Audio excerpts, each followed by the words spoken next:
From Mordor to Hogwarts to Gotham, the nerds have come together to create a show for nerds by nerds. Join nerds doing nerd things as they talk about all things nerdy. Stay up to date on the show by liking the Nerds Doing Nerd Things Facebook page. Now it's off to the show. Take it away, nerds.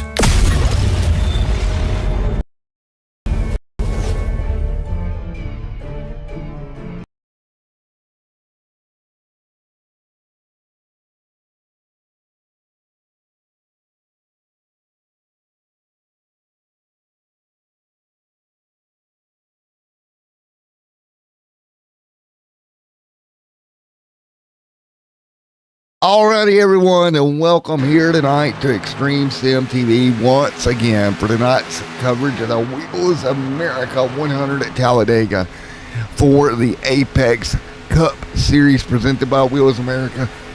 As always, it is Matt in the booth here tonight. Due to the fact that I'm a little bit under the weather, I got some help up here. Signature Esports on Mr. Jason. Thank you, sir, so much for coming out and helping out in a pinch. Absolutely, Matt. I appreciate you letting me come in here and help out. I know what it's like to be under the weather. I tell you what, it seems like you're going to be doing a fantastic job tonight, regardless of the situation. But these drivers look like they're about ready to qualify. They are about ready to get out there and qualify, man. Now, me and you, we both have our own channels, but we both come here to a place like Talladega. Qualifying, as we know, it helps, but it doesn't help. It may keep you out of trouble in some scenarios, but other than that, you're going to go to the front, to the back, to the front, to the back. It depends on the line that you're going to run. It does depend on the overall, I want to say, you can run the fastest lap here, but at the end of the day, it's going to be about if you're going to be able to hold that line, if you're going to be able to make the adjustments that you need to make to be able to run the outside lane. We know that Talladega is notorious for three-wide racing, and here I almost guarantee it's going to happen. It probably might happen early just to test the waters. Yeah, it just might happen. Now, on your screen, you see the points here as we're 5 races in. Pretty good little battle up top, that points battle with Brett Edwards. I believe that's Charles Joplin right there leading right now. Steve Tucker not too far behind. You're 5 of 15 in, Jason, and me and you both know these longer seasons, 15 races, you kind of have to pace yourself, but you can't make a mistake and really lose a lot either.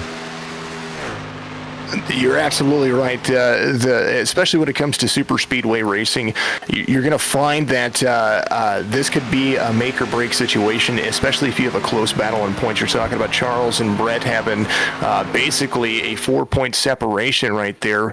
You can lose 4 points or 4 spots here just by having a bad day, and that right there can change up the spectrum of what's going to happen. 5 laps or 5 races in, and this is going to be. But this is going to be interesting. With Talladega, it can shake up the entire field.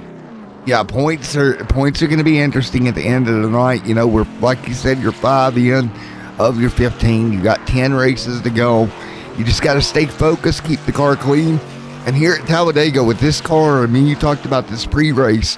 The way you run Talladega seems to be changing weekly with the updates to the drafting model. They continue to tweak it. Started off, you couldn't get the Earth's bumper. Then it got to where you could bump. Now you kind of can't. So we're kind of all over the place.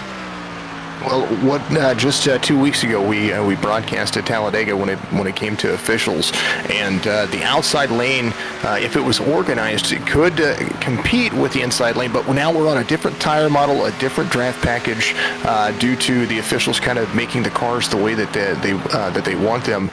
So it's going to be. I'm going to be very curious to see what this race is going to entail when it comes to that draft package. Yeah, and that's going to be interesting for both of us. Now, of course, next season or next year, not going to matter. We're going to go next year. But for now, this is what we've got to deal with. Next Gen Series racing is going to be high impact. I'm waiting for them to add the ability to adjust the tape on the car, because that right there is going to play a big factor.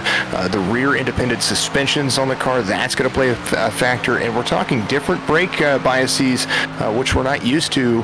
And when it comes to 1.5 miles and short tracks, that's going to play a big factor. But at super speedway racing, I think you're going to be looking at long wind tunnels and that 195 speed cap. I think that's where they're going to be. 550 horsepower for those cars. Yeah, they're going to be awesome when we get to them. And one sidebar note there, from the Charlotte test, man, I found out no teams were running tape at all, due to the fact of where the inlets on the hood are at. The air is just coming through that way. Well, that tape is to help restrict airflow, and that gives you a little bit of a hotter temperature, so that way you're able to push a little bit on those cars a little bit more, get more speed out of them. So I'm curious to see how they're going to make that adjustment. I mean, these 2022 Next Gen Series cars, these Gen 7 cars are going to be fun to watch the progression. I do know that safety is the biggest factor, and some of the safest cars here are coming from these. Now, I've got on the screens for the viewers at home, you take a look at the front end of these cars. Right in the center of your grill there is where you see on this car your air comes in. And here tonight, what does that mean? Well, if you get in line too long, try to push too long, you can get these cars overheated and have an issue. That is for sure. You don't want to push the pusher. That'll heat you up. And being so, we're talking inches, if not connectivity on these cars. So the actual inlet that's right there, you usually see it whenever it comes to the actual NASCAR tracks. There's a little piece of tape that you're going to be able to see that will be a different color. That right there does change what's going to be there. And we're talking whether it's debris or whether it's a piece of tape. If this was real life and a plastic bag or something got over the top of that, these cars would heat up in a heartbeat. Well, look at the top of the board right now. Tony Edwards, 52.17. But again, qualifying here to plate track, it is what it is, right? You've got to put 100 laps together around Talladega Super Speedway. You know you're probably going to get a big one at some point, unfortunately. When does that happen? That's another thing we always look for. Well, in the huge spectrum of being able to run 100 laps, fuel strategy is going to be a big factor, whether or not drivers come in together, teams come in together, whether they work together. I see teams here in the Discord. Those teams, they're going to be on that same strategy if they're together, and they're going to need to be able to make that adjustment the right way. 70% fuel in the cars, that's going to put us in between 22 to 25 laps, I would assume by my calculations. For the Cup Series cars here, that's gonna change the dynamic. Who's gonna come to pit road early to try to take that lead and be able to carry that extra speed in the long run? We're talking 3 green flag pit stops at minimum if this thing runs completely green. Yeah, exactly. So you've got to kind of use your head, right? It's as out of control as plate racing looks. There is a bit of strategy there as well. Definitely, for sure. Now, for you, what if you were in this car right now and you're getting ready for 100 laps here? What would you do to prepare yourself mentally? A 100-lap race, I'm going to be stretching, I'm going to be hydrating, I'm going to be focused, I'm going to be cool, calm, and collected, and I'm not going to take any chances right away. I'm going to find myself in that single file situation, run the line that needs to be ran, and try to make sure that I avoid anything that could cause a problem. Yeah, I kind of agree there. Well, Mr. Edwards top of the board, Mr. Tucker in second, Charles Joplin sitting third. Some of your normal contenders up there on top of the board. But will Talladega, as it's known to do, have us a surprise winner? Well, we'll find out in about 100 laps from now. But my vote is, maybe somebody gets their first win of the year here tonight. It's a place you can come out here and do it. It's most definitely possible. 100 laps, 265 miles for the drivers. And the track temperature is not as hot as normally that we see Talladega. 97 degrees right now on the track temperature.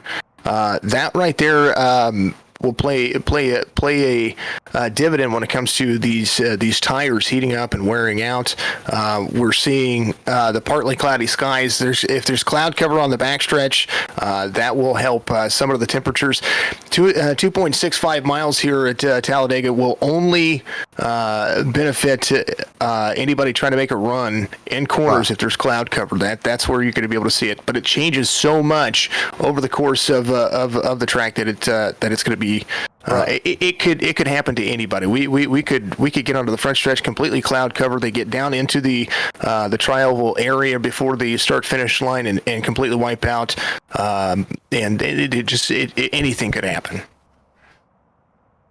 There you go. Yeah, exactly. Anything can happen. And one thing that I want to talk about weather-wise, we got a little bit of wind, about 5 mile an hour wind coming out of the north right now, going to be big.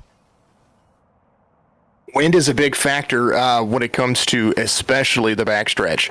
The backstretch, if you don't have your steering set the way that you want it to, or to be able to hold a more stagnant line, that wind's going to blow that car. The physics in iRacing, and if you're not racing iRacing, I encourage you to go to iRacing.com and sign up for your subscription. Get out there. They've got some free stuff to be able to get started right away in your career in iRacing. But if you get out there and you see the backstretch, you're going to see wiggles out of these cars. They're going to try to find that bumper in front of them. But the wind can push you closer to the bottom line, where most of the drivers are going to try to run. So if you're trying to make a run to the outside, the wind plays a big factor. It can push you away. Out of the north, the way that Talladega is set up, that is going to directly come across the backstretch. Yeah, so I mean, backstretch, that's going to be interesting to watch. And it looks like Tony Edwards is going to get the pole here tonight, Mr. Jason. So here we go. We're going to end out qualifying. And again, like I said, the back straightaway, that's going to be big. Like you said, the wind, movement. We don't know exactly what we're going to see here tonight, but what we do know, Tony Edwards on pole. Steve Tucker right there in that 24 machine starts second. Jason. Third, Charles Joplin. Scott Snodgrass there in fourth. Strong top four. Fifth right now is Josh King, Fred Sutter. And that's one right there to watch, Jason. That's one of the ones has not got a win yet this season. Well, he's in the top six at Talladega to start. Brian Crocker right there, Jeffrey Sickles in eighth. Thomas Meeks, of course, our series sponsor with Wheels America, starting ninth. Jess Enderman, another one. Jason, he's had a rough year. As we drop on Blake as well, kind of hasn't went his way in a lot of parts.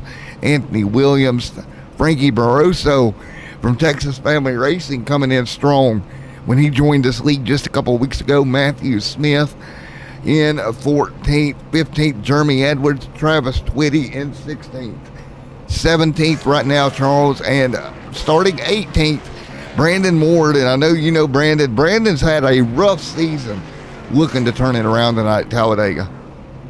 Well, I'll be secretly rooting for Brandon and another driver out there, the number 86. Brian Crocker and I seem to get in a lot of official races together. My iRating's kind of gone up and down along with his. So the number 7 driver, secretly rooting for you there, Mr. Brian. It's always good to see some of the same names that you see out there in the official races that we call races. We get out there and we broadcast. I get out there and race and try to understand the physics of iRacing as much as I can. And it's good to see. Brandon, I wish him the best of luck. If he's had a tough season to get go, well, we're going to look forward to seeing what he's going to be able to do here. Yeah, and I want to say to you, Jason, you have an open invitation. 2022, Extreme Sim TV will be entering a Chevy GTE in the Daytona 24-hour. So if you want to come out and run a stint, you're more than welcome. Hey, I like it. The Chevy GTE. I like the Corvettes. They've really turned. They've turned iRacing into that competitive nature, especially when it comes to, the Michigan races and the Chicago races, the open street races. Those cars are absolutely phenomenal. Yeah, they are. And we're going to get ready to go here once again and again.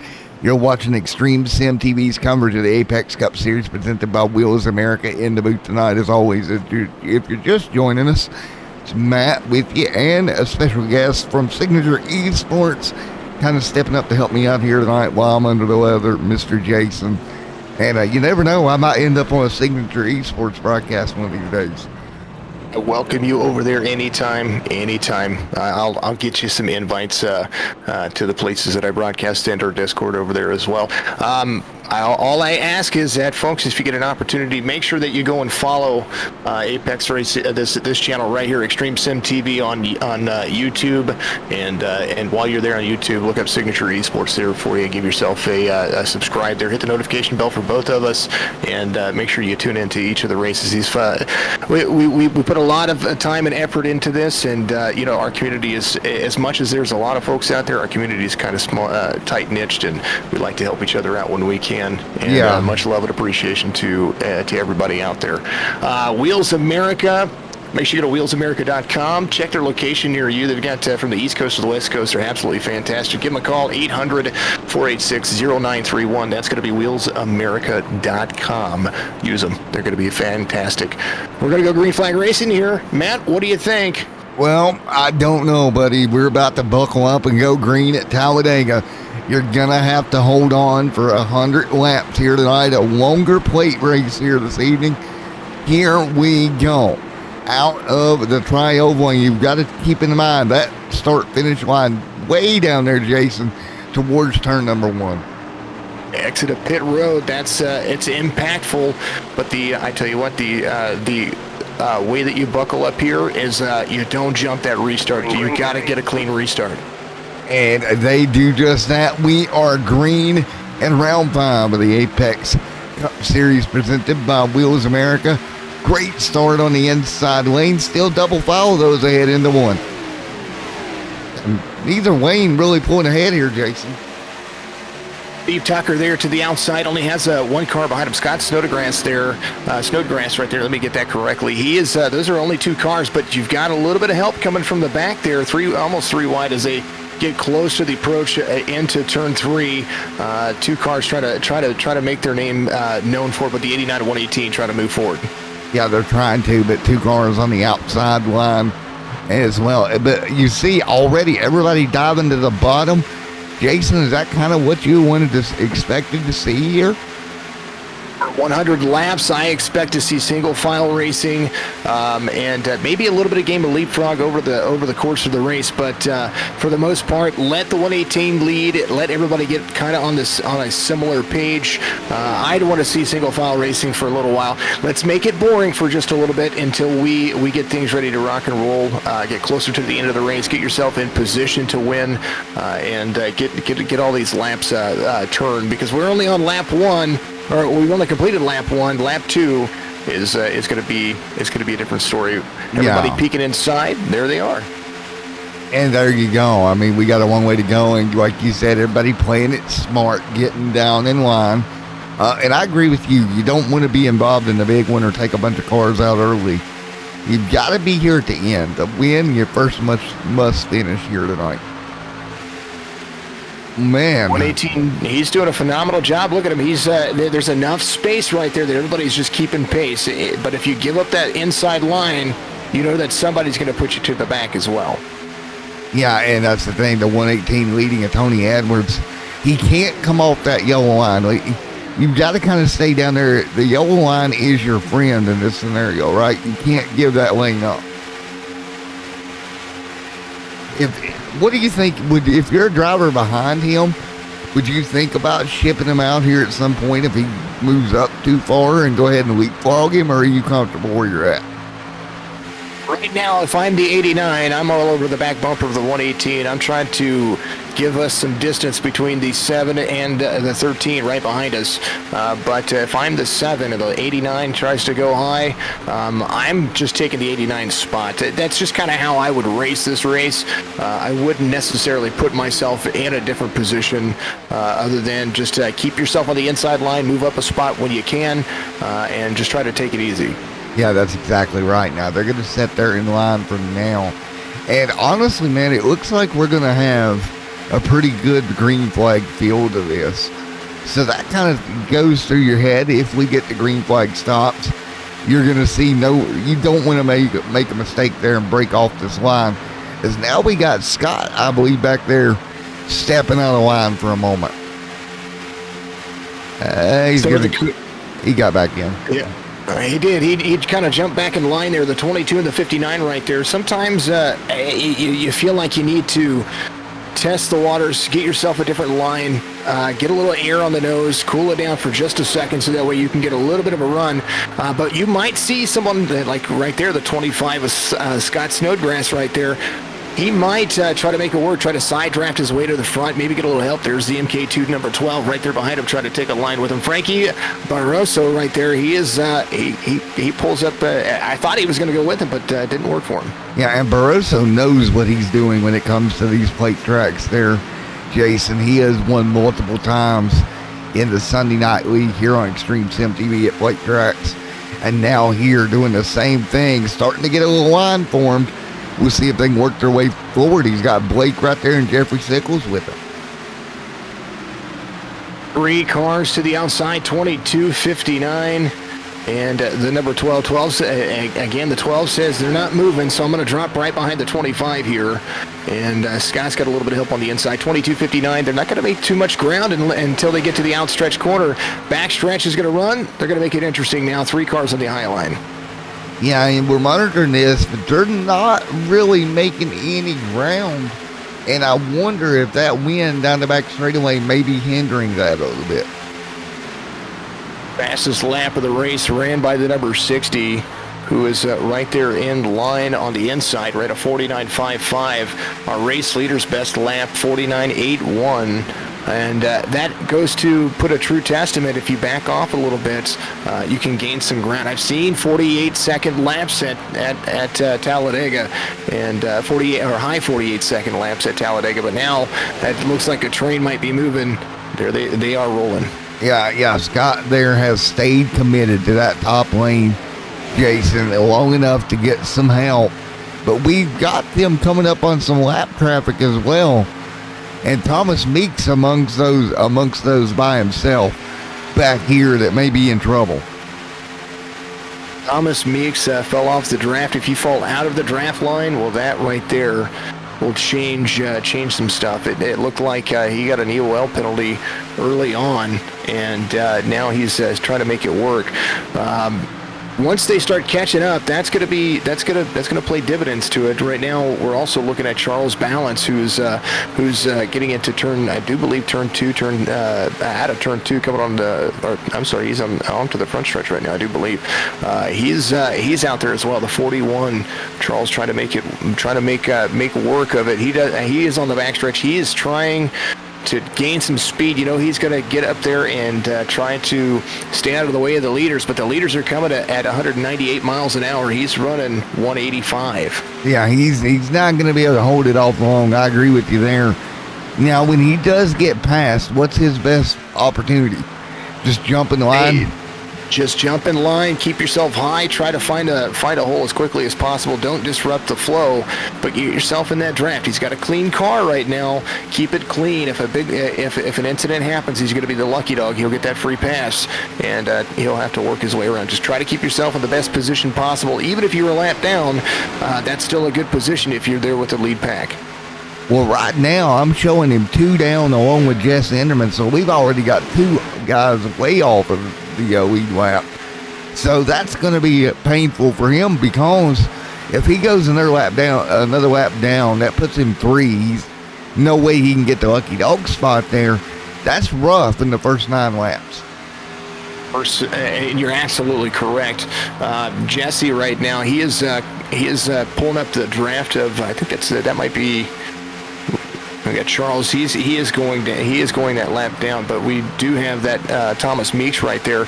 So maybe Jesse and Thomas try to get together and work together and see if they can carry some good speed. But Charles, he's soaked up that lead pack. He's going to find himself there in a good position as long as he can get himself down. He carries the inside line on the back of that lead pack, and he's going to do just that. He's going to set in line as we see some shuffling going on from the leaders. Yeah, they're starting to move around more. And normally, you wouldn't worry about being multiple laps down here because you would expect the elbows. But I'm telling you, this has more of a green flag feel race. And that might come back to haunt some drivers up front. We've seen Tony lead every lap, shuffling mid-pack now around Scott. Scott has been the one, Jason, that's kind of led this outside lane. Well, Scott looks like he's just trying to make any position he can, but they're not organized enough on the outside lane to be able to make any ground. The inside lane seems like they're going to stay organized. The 12, who was behind the 25 at one point, now is 2 positions ahead as they come down to the backstretch.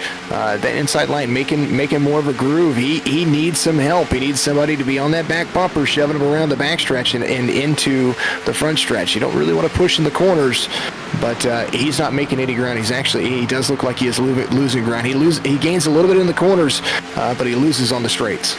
Yeah, you can't do anything on your own, unfortunately, here at Talladega. You just can't. You have got to have somebody right there, like you said, watching you, staying right on that bumper, and it looks like they're just too far apart to generate the momentum right now. You've got to be able to have those cars be one straight line and have enough wind to get to basically that second car. Whenever they get to your back bumper, they are your extra horsepower that you need. You become a wind tunnel for everybody behind, and what that does is that generates inertia to be able to run you around the track. The 17 trying to carry into the corner right there. He slips up in front of the 25. That might give an opportunity for the 25 to get to the back bumper and start shoving somebody else. Maybe that might be the factor. Now he's gonna push it high. He's gonna be 3 wide, and the 17 is gonna be kind of lost there just a little bit. Nobody there to help him. Looks like when he come up, did he catch him too quick to where he couldn't work with him? He elected to go high, which, now they'll get lined back out. But, yeah, I just don't see it right now, Jason. I don't see them being able to make up any ground at the rate they're going, like we talked about earlier. And Tony Edwards is leading this pack so well on the bottom. It's just making it difficult for anybody to do anything right now. He's got a little blink from Charles right behind him, but which will disrupt the airflow as well. It allows some of the drivers behind to catch a little quicker than what you want. 25 of Scott going a little bit high right there, a little higher than probably he wanted to. He has a 24 right behind him. Catching somebody and going around them can either hurt or dampen you because you're still pulling air off of the vehicle to your left, and so if they're going 3 wide, utilizing the higher line of the track, it's going to slow them down more so than if he had just gotten right to the back bumper, started giving him a shove. They were running about the same speed. I just think he had the less preferred line being 3 lanes up. Yeah, and right now I'm looking at everything I have here, man. I think we're gonna go 27-ish, 28 laps, somewhere in there, with the fuel load in that car. With the fuel load, if you're the leader, you're going to be trying to get in on 25. If you are the guys following, you're probably going to be close to the same, similar, or if not, you're going to be somewhere in the realm, maybe 26, 27. We'll see what they do, and that'll give us a chance to understand what's going to happen. And we're looking at maybe our first lead changer. Josh A. King dove out of line, and when he did, everybody went with him. And Josh King to the first lead change of the night. And Fred's going to drop in the line right behind him. And here comes Scott. And you talked about it. Scott worked that outside line, and he finally got some help up there. Well, he's got some help. And the 118, he does fall back 2 spots there. Josh King, Fred Suter there on the outside. He's there in the back. Oh, they're going to get into each other a little bit here, into the wall. Everybody getting loose. Now there's going to be a wreck back there. Man, oh man. There they go. There they go. Number 60.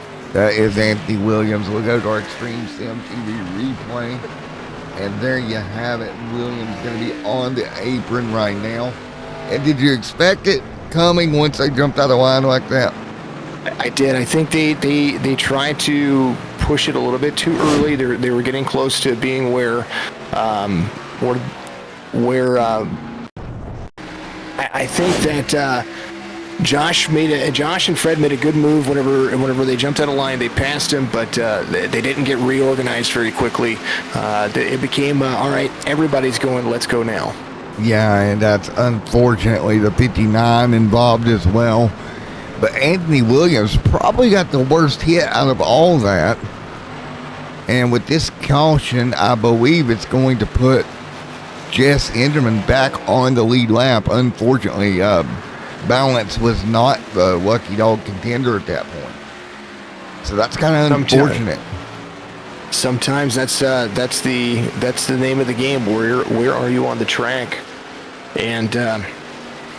And on super speedway racing, if you're that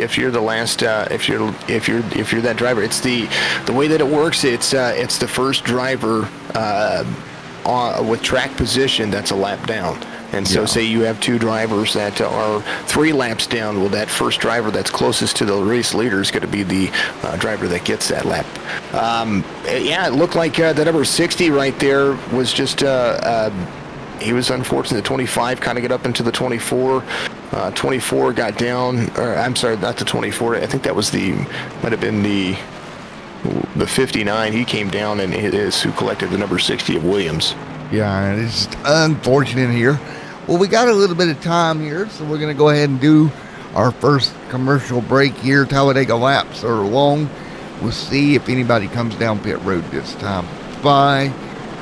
Not seeing much this time. Wait till they exit pit road here. There we go. 59 on pit road with damage. We knew he would get fixed, but we're going to see our friends over at the Nerds Doing Nerds Things podcast, and we'll be right back at Talladega in a moment.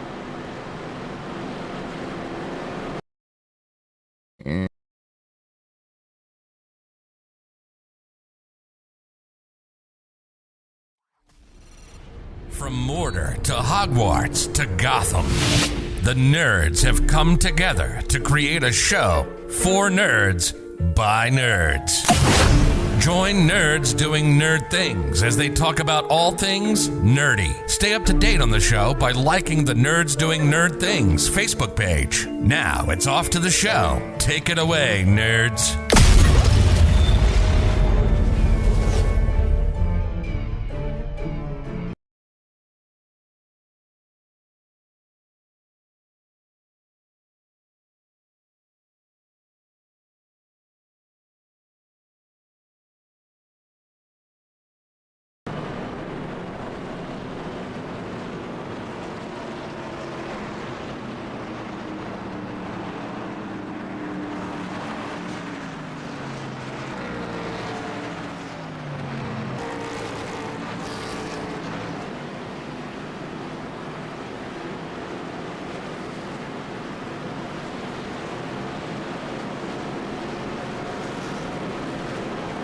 Alrighty, folks, welcome back here to Talladega Super Speedway. Mr. Jason will be back here in a moment, but we continue to run here under yellow, 17 of 100 complete.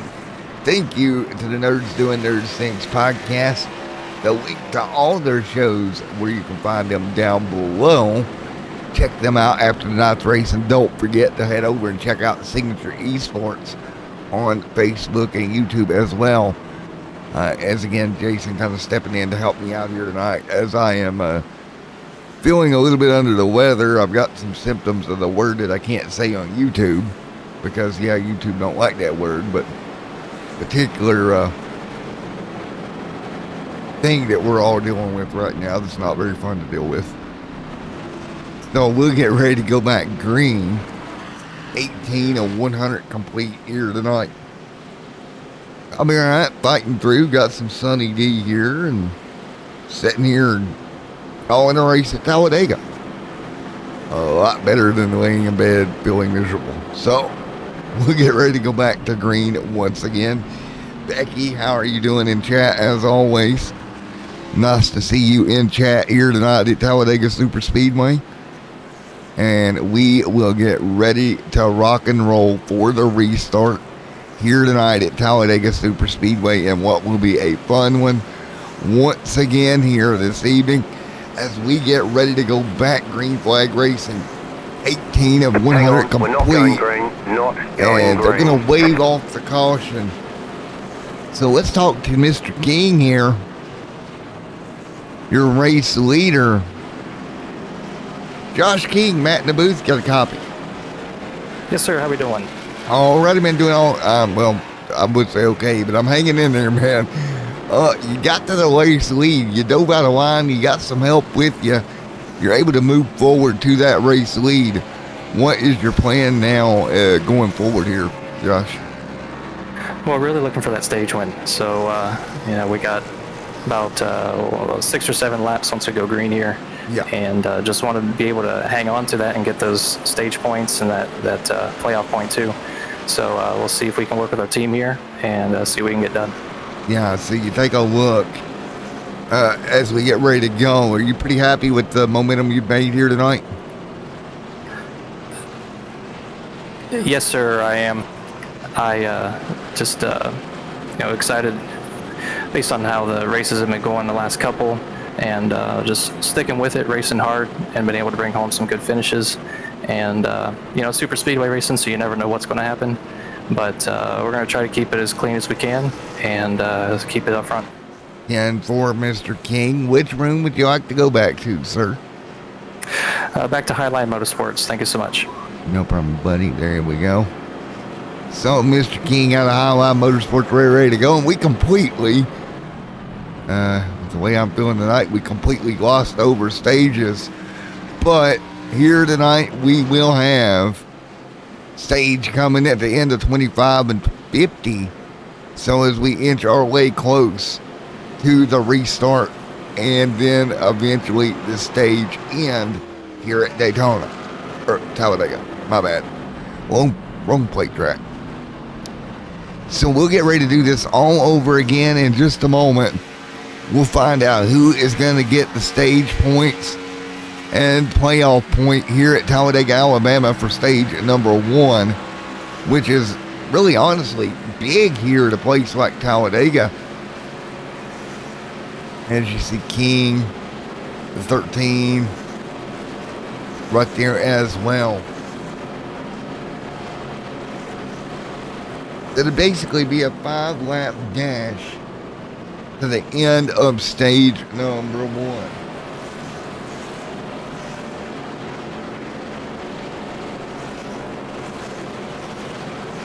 19 laps, so 20 laps complete here tonight.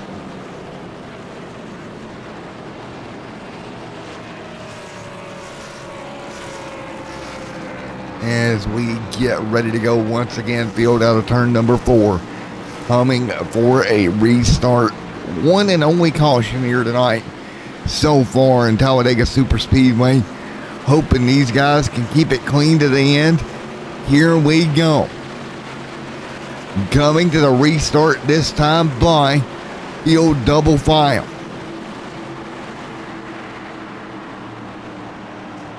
.108, King, Fred, Tony. 20 laps to go on the board.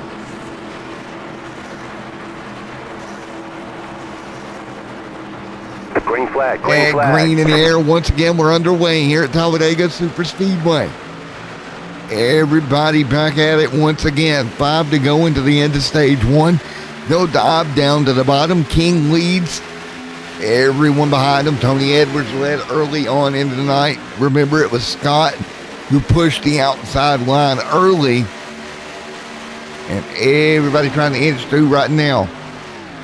Balance right here trying to get back on the lead lap. There's a race within a race between Enderman and Balance for that lucky dog spot.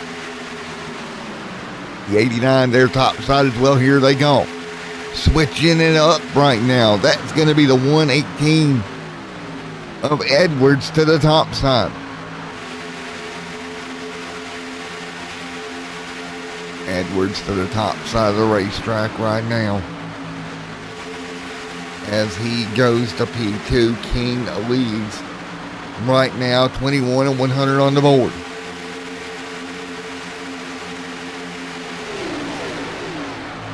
Right now, 21 laps of 100 on the board. Edwards pokes a nose out. Can he get there? He does, side by side. Edwards looking to go to the bottom. Can't do it right now. Look at Scott Snodgrass right there, top side. Scott looking for a way around. Can't do it. He'll be top of 3 wide. That lane will die out right now. King still leads. Here coming to lap 22. Coming to completion of 21 here tonight, 3 wide behind them. Everybody trying to get stage points, and you see it mid-pack. 3 wide right now. 3 wide right now in the mid-pack. Josh King leads. Sutter in second. Crocker third. Tucker fourth. Those cars in line: Frankie Barroso, Charles Joplin, Travis Twitty. All of these cars single file right now. Single file, they will stay right now. Down the back, straightaway midway. King out front leading.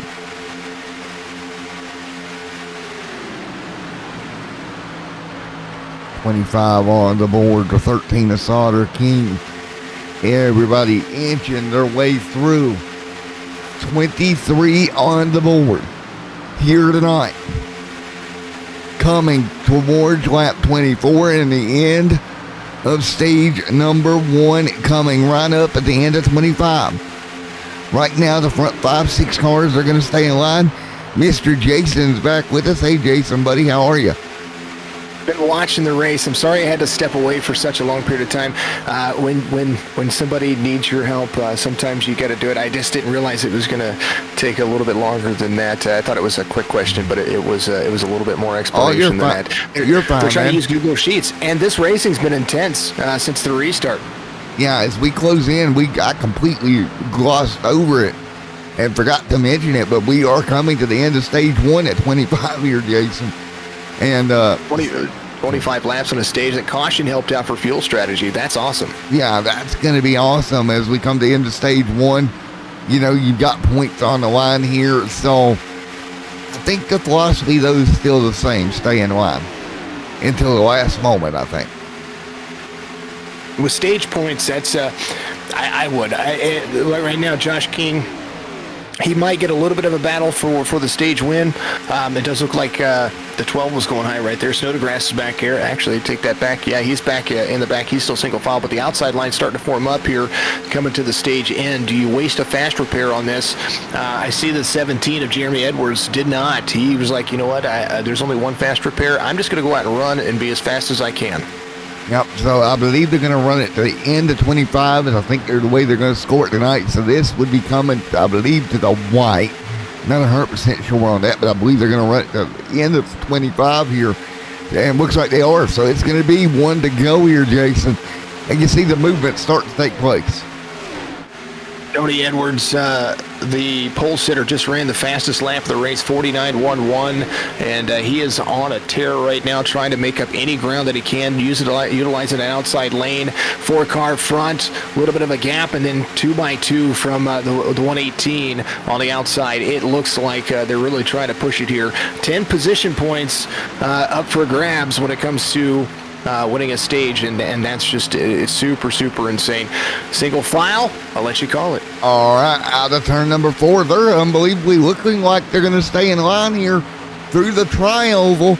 There's a run coming deep in the pack, not going to be enough. King going to get it done.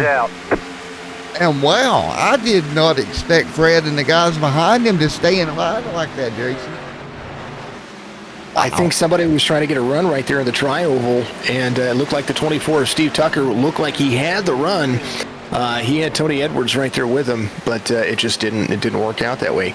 So the caution's going to come out. The yellow flag's going to come out. They're gonna slow it down, get back up to pace speed, catch up with the pace car, and that's how it's going to be scored. So King, Suter, Crocker, Joplin, Tucker, Edwards, Twitty, Williams, Snodgrass right there. And then the driver you were talking about, knowing super speedway racing, the number 12 of Barroso, he comes inside the top 10. Yeah, he does exactly that. And I think Frankie, and knowing him as well as he is, he wants stage points. But to your philosophy, he is not going to waste a fast repair to get it right. You're not going to see him tear that car up to get a stage win. Stage win is not a race win. That's my philosophy. You're going to see pretty much everybody come to pit road this time by. Folks are going to be kind of lining themselves out, get themselves into a good situation. Take your tires, take your pit stop. Everybody's on the same playing field. The only driver that is not, who came out on 16, will be the 59. Yeah, so. And you take a look, too, here back in the pack. Charles Balance should have been your lucky dog car as everybody comes to pit road. Enderman will come down. He'll stay one lap down. And Brandon Ward right now scored 5 down. If I were Erdman right there, the number 6 car, I actually wouldn't have come to pit road. I would have taken a free pass here and gotten back on the lead lap, hope for a caution. If not, then you come to pit road, get yourself back up to speed, take the free pass at the next stage break. You know what I mean? Try to put yourself in a better position. But Balance will take the lucky dog, and he will come back around the 6 of Erdman. He did come to pit road earlier. Yeah. So he'll come down, and I tell you what, that's going to leave the 6, though, in a pretty good spot. Because Balance will get that lucky dog, right? If we don't have a caution, he can stay with the pack. The end of stage 2 at lap 50, he would get a lucky dog there. That would put Erdman back on the lead lap. So I think they're in pretty good shape. However, Brandon Ward, 5 laps down, he's going to need some yellows. Brandon, he is driving that Ally 48. He's gonna need some. You're absolutely right. Cautions are going to be what he exactly needs. I know that he was out there trying to help somebody, but if anything, he can become a free pass candidate after Erdman gets back on the lead lap. So Charles, the 41, he's going to come to pit road. He's going to utilize that opportunity here. Since he was the lucky dog. Being the lucky dog is great because you get the opportunity to come to pit road, get your stuff taken care of, make sure that you don't have your fast repair checked, and he's going to have that O'Reilly 41 just kind of ready to rock and roll. Looks like the 35 back in on pit road as well. Yeah, so a couple guys back in. So now you're through stage 1. You're almost 30 laps in with this league. What do you think about the racing so far your first time here? It's pretty clean. They're doing exactly what I would expect out of especially a field of 18. You all want to be there at the end. They kind of shook it up a little bit there when it came to the full-on, going. It kind of tried to take that chance. Do you take that chance early? And they did, and it just kind of just went to show that sometimes taking chances too early can cause some catastrophic events. Yeah. That being that of the 60, who's already had to use his fast repair, and now he's going to be trying to manage his car. So he's going to have to really, really hold on to whatever pack is there, and instead of trying to push it early. Yeah, he's going to have to just hang on to it. So as we inch through this one, lap 28, folks, of the scheduled 100 here tonight. Now, as I look through this field and I look for people that I didn't think would be up here or maybe on a normal week, Fred stands out to me as a driver that normally he's not up here, but man, he is getting it done tonight. 13 with the Marine Corps symbol there on the back quarter panel. Highline Motorsports driver there, just doing good things. They're going to be 2x2 here. The 9's going to be right behind him. When they go back to Green Flag Racing, he's been patient. He's been able to find a spot where he needs to be and just kind of hold on to it in that true fashion of just try to be patient for as long as you can. I know super speedway racing can get kind of boring when it comes to just driving around in these long ovals, but you have to find common ground with knowing that that's where you're going to be at for a little while. Yeah, and you look at it, and he's got his teammate right there in front of him as well in the 7. With King being in high line as well. We're not going so that's going to help them. They're going to wave off the restart. So we're going to get a lap added. So every lap we run around under yellow here, that's going to cut into how much time you've got in stage 2. Stage 2 will be shortened, and not only that, but that's just saving in fuel. I think when it came to putting people on in the right position, Matthew Smith was actually a lap ahead of the entire field, which I think was a mistake on either on iRacing or the way the scoring was done.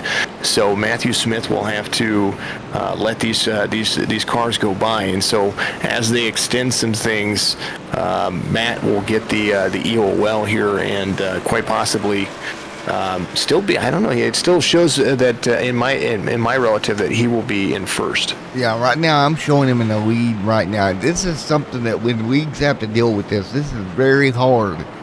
With as much admin controls as you have with iRacing, there is some things that are still hard to try to get it to do what you want it to do. I would love to see iRacing add the option to where the league owner could throw a quote-unquote red flag. Then you could just send the field around and get it all fixed, right? Wouldn't be no problem then. And right now, basically what just happened, they gave Matt the 35 an EOL, and they let the field come in front of them, extended the caution so that way everybody got a free pass. And so now they're going to come back to it, and then that EOL will stand for the 35. And so that is kind of where everything is going to be lining up. We're just waiting for everything to kind of do its thing. And the 59 will have to be there as well. Travis Twitty, Matthew Smith, Frankie Barroso, they're all coming around right here trying to get themselves in the right position. And they're going to wave the yellow off again here, which was a great move. We've still got cars coming around at full song to try to get it. They're trying their best to get it straightened out for us as quick as possible, but unfortunately, these are just things that you have to work through as a league owner. And these type of situations, admins, they all get on the radio and start communicating and telling you where you need to be. And as a driver, you just kind of listen and go where directed. Yeah, that's completely true. So the 41 of Charles will be going around the pace car. He's going to catch up to a few folks. I think that the field pretty much needs to go around the pace car, all but Erdman and Ward. Those drivers are still going to be their respective laps down. Erdman does need to only be one lap down. If they waved him around right now, he'd be back on the lead lap. Ward needed his laps back. He got at least 2 of his laps back. So we're gonna see how it's gonna score here. If they're gonna get some things figured out, some things fixed here. There's Charles Balance. He's gonna be right there as well. So folks, we're just trying to bide our time here. We're going to get some things fixed when it comes to what iRacing is doing, and it's frustrating for not just the league owners, but race control. They're out there. They're trying to fix a situation that could have been caused by something as simple as iRacing having the wrong relative up. Yeah, and especially this is what makes it challenging to do stage racing. We've seen this happen in the past with stage racing. And I think it'll be really cool if iRacing implements stage racing natively to where iRacing controls that, right? That will be really cool. Going green, not going. Yeah, set up the stages so that way they're already ready to go, and then make that stick the way it is. So we're seeing everybody get their respective lap positions back. I know that Charles will still be he's still being scored the race leader right now, the number 41. He's completing his lap 30. Everybody else is on lap 29. So I would say, if I was making a suggestion, I would suggest that, and there's Charles as well, in the 41. He's at the tail end of the field. I would release all of those cars to go around, and let them catch back up with the 41. One more. I know that Talladega can be a pain in the tuchus, but release all those cars, let them come back around, let everybody be on the same playing field, and then we'll go back to green flag racing. Or even let them come around. You don't have to do an EOL. Just let them come around, catch the field, and then just clear all blacks when we go green. Yeah. So I'm sure they've got a great plan going on right now, and I'm just watching what they have here. Scott's trying to help everybody out. Hang on, just gotta do what you gotta do to make it work and make it stick. Now, Brandon, if I'm Brandon Ward, selfishly, I'm not saying anything about my 2 laps. Right. I'm just sitting there with my mouth shut. I'm like, if I get 2 freebies out of this, because I don't even know, without them messing the lineup again, if they could actually take those laps back away, because that's a danger when you start doing that. You could actually mess it up worse, and that would not be ideal either. So there's a couple of things they can do there. Will they let him drive down pit road once they go back green and give those 2 laps back up? We will see. Because he has definitely gained 2 laps through this scenario. And and we it's the same thing that we see with NASCAR. If NASCAR makes a mistake through no fault of the driver's own, NASCAR upholds the reward / penalty that's happened. So we'll see what they do here. iRacing's just being iRacing today. It all stems down to what that pace car does. Occasionally, iRacing has a snafu. It is a computer game, and once they get to that point, then it does become a harder issue. Right now, everybody being shown a lap down, other than the 41. And the only way to fix that is to release the field. That's what I suggest. Yeah, I'm showing on this relative that everybody's back on the lead lap, but I don't know how accurate that is. So we'll have to see here, because I'm actually kind of confused there myself, because it's showing everybody on my end back on the lead lap other than Erdman and Ward. It looks like they might that iRacing might release them, because what I'm seeing on my, and actually I'm gonna pull up. I know that you use different software than I do. I'm gonna pull up my timing tower here. As we continue to work our way through this, I call this iRacing rain delays. Yep.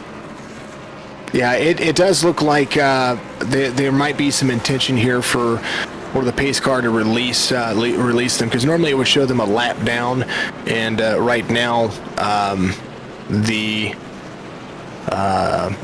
2 car is looking 2 minutes 17 seconds behind balance. Yeah. Which would be correct, because they need to come around and catch back up to the field. So we'll see what they're going to be able to do here. Completing lap 32 of 100. It'll be a shortened stint for stage 2, so the racing's probably just going to be a little bit more intense. We will see what happens here as they go back to green. Yeah, they're going to go back to green, and it'll let itself. Now, I wonder if they're going to let it go green and put the yellow back out again and try to sort it that way. We're not 100% sure, but either way, we're going green here. I think quite possibly they're just going to idle, and that's exactly what it looks like. No, they're green. And we got them all going here. Let's see what it shapes out to be. Of course, we got 2 different timing software watching this. As of yet, I'm showing everybody on the lead lap possibly, but the gap is still showing 2 minutes, so I'm kind of confused there. I think that this is kind of smart. So what's happening is the leaders are out there, they're running their line, and they're going to let Balance ease up on the throttle here. These drivers are going to go around, and they're going to naturally put him back on the lead lap. They're fixing it by racing. What a smart situation. My hat's off to the Apex Racing League here, man. That's just smart. Oh, we got Unless trouble something for happens like the 13. Caution is out, but it doesn't matter. It should regroup them, but unfortunately, the 118, one of your strongest cars, all not involved. 118 didn't have to use a fast repair the last time that he was on pit road, so they are involved. I'm wondering if the 60 is involved. 60 doesn't look like he was involved. He's going to be up to speed. So that was the driver I know for sure that used a fast repair. Brian Crocker, it looks like he is safe. I'm going through the field here. Snodgrass looks like he is fine. Tucker looks like he is all right. Just looks like we've got a couple of people that just went off the hour. The 55, who is Thomas Meeks. He did get collected in there, so it might be a fast repair to be used there. 35 looks fine. The 29 looks okay. Man. And look at Brandon Ward just sneaking through that, right? Just weaving that car in and out.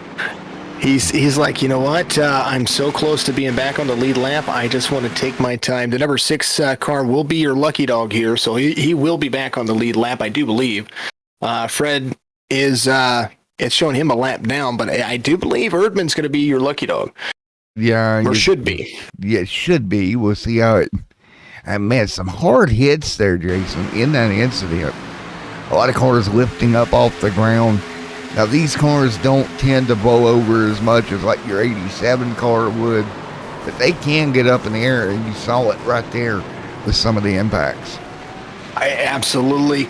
Kim says, how are we doing out there? Hey, Kim, we are doing phenomenal. Looks like the 13 got a little bit free, and then everybody trying to check up, and everybody just kind of collected each other there. Man, it was absolutely, it was insane to see. Watching back on the replay of the broadcast here, that was just absolutely crazy. A little tap, and then, man, natural helicopter award. Yeah, you're absolutely right. These cars like to stay on the ground. You put them up over, it's gonna be harder. Harder to see. Well, I love people watching the broadcast, but knowing the girlfriend's watching, knowing that I'm sick, I may be in trouble here later on. I've got him. It's okay. It's not getting myself in trouble, right? That's right. And I have to give my hat off to all the spouses and the better halves. I call them the better halves out there. I actually have a Facebook group called Signature Esports Better Halves. That if you're a fan of gaming, you can get out there and chat with each other, and or if you're not a fan of gaming, and maybe you're one of our better halves, and you just want to chat with folks who understand what you go through when it comes to us, because they allow us to do this. I'm telling you, yeah, they allow us to do this. They put up with a lot of time that we're not hanging out with them. Yeah, we could be. My wife had surgery just a few days ago on her shoulder, and so we've been kind of spending a lot of time together over the last couple of days. But man, it's been insane. That's for darn sure. While we're under green, I'll tell you a quick story. We had an internet outage probably about 4 weeks ago, and I guess for the first time in forever, we actually sat down and watched. We had some DVD shows and stuff. We actually sat down and watched shows for about a whole day. For the first time in forever. That was kind of nice. Sometimes it's just really good. I was broadcasting 7 days a week and had my own leagues and was running pretty much ragged all the time. Plus, I own my own business, and so I was working during the day. I was trying to do that, then coming home, jumping on this, and then one day I was like, you know what? I'm not going to broadcast for a little bit. I'm only going to do the a couple of leagues that are paid for throughout their through their series, and so we took care of that. I've only those. So I had over the last couple of months, I was only broadcasting 3 days, and I had 4 nights to just relax. And I tell you what, you want to make your better half happy. Spend 4 nights a week, and then she's like, you know what? You need to go back and broadcast a little bit. We spent too much time together. Go do your thing. There's nights where I'll not have a show. Don't you have a show? No. Well, go make yourself have a show. I can't. Mm-hmm. How do I make myself have a show? Yeah, we enjoy having our broadcasts, but believe it or not, I enjoy my family time. I like hanging out with my kids. I like spending time with the better half, and this is just a perk of being a fan of gaming. I mean, all the way through the 80s up until today, it's the progression of what has been what is called gaming has been insane. So excited to see where it goes in the future, but. Well, maybe a little bit scared about that too. I don't know. Yeah, me too. I'm actually before we go back green, I'll promote it. I'm getting ready to release a video, Jason.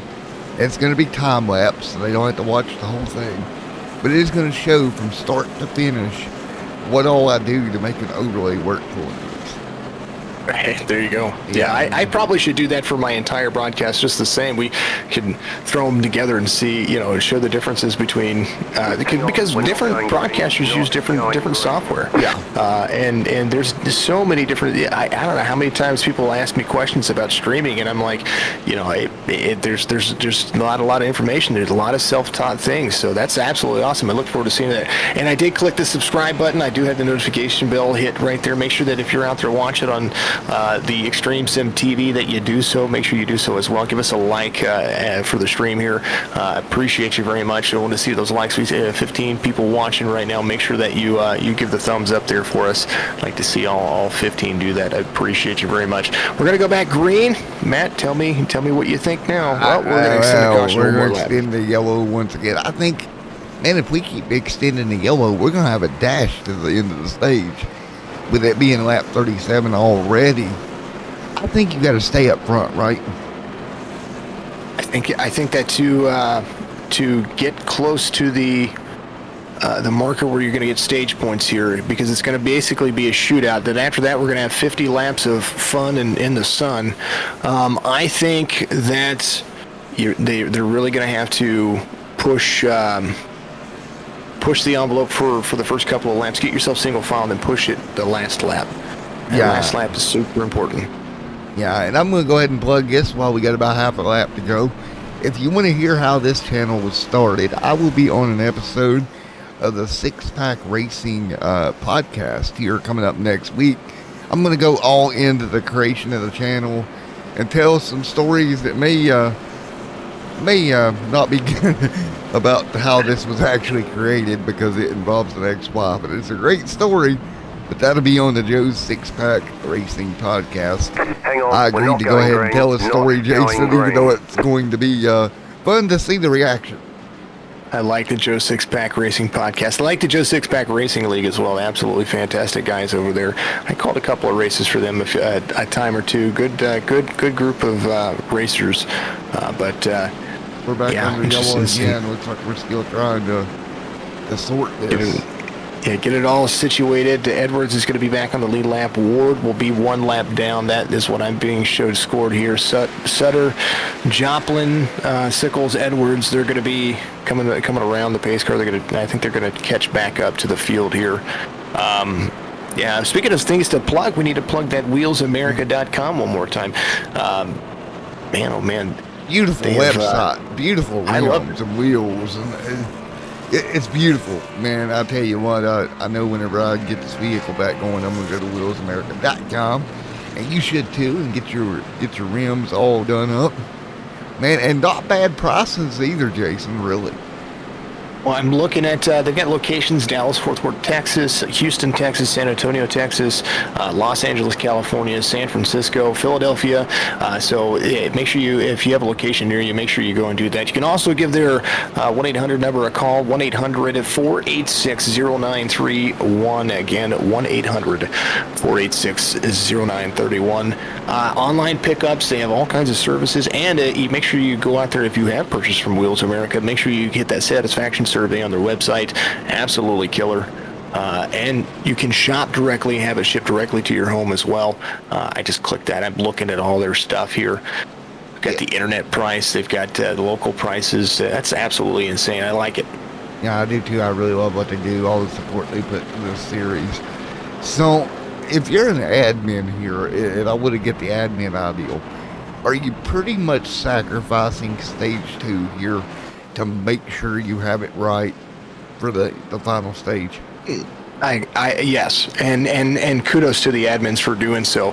You want to make sure that the people who are out there racing are actually racing for the positions they're supposed to be racing for, and not be unfair to the drivers that are out there. You definitely want to make sure that you keep your drivers happy, but at the end of the day, be as fair as possible. Be as fair and impartial. If somebody messes up, somebody messes up. But if somebody needs a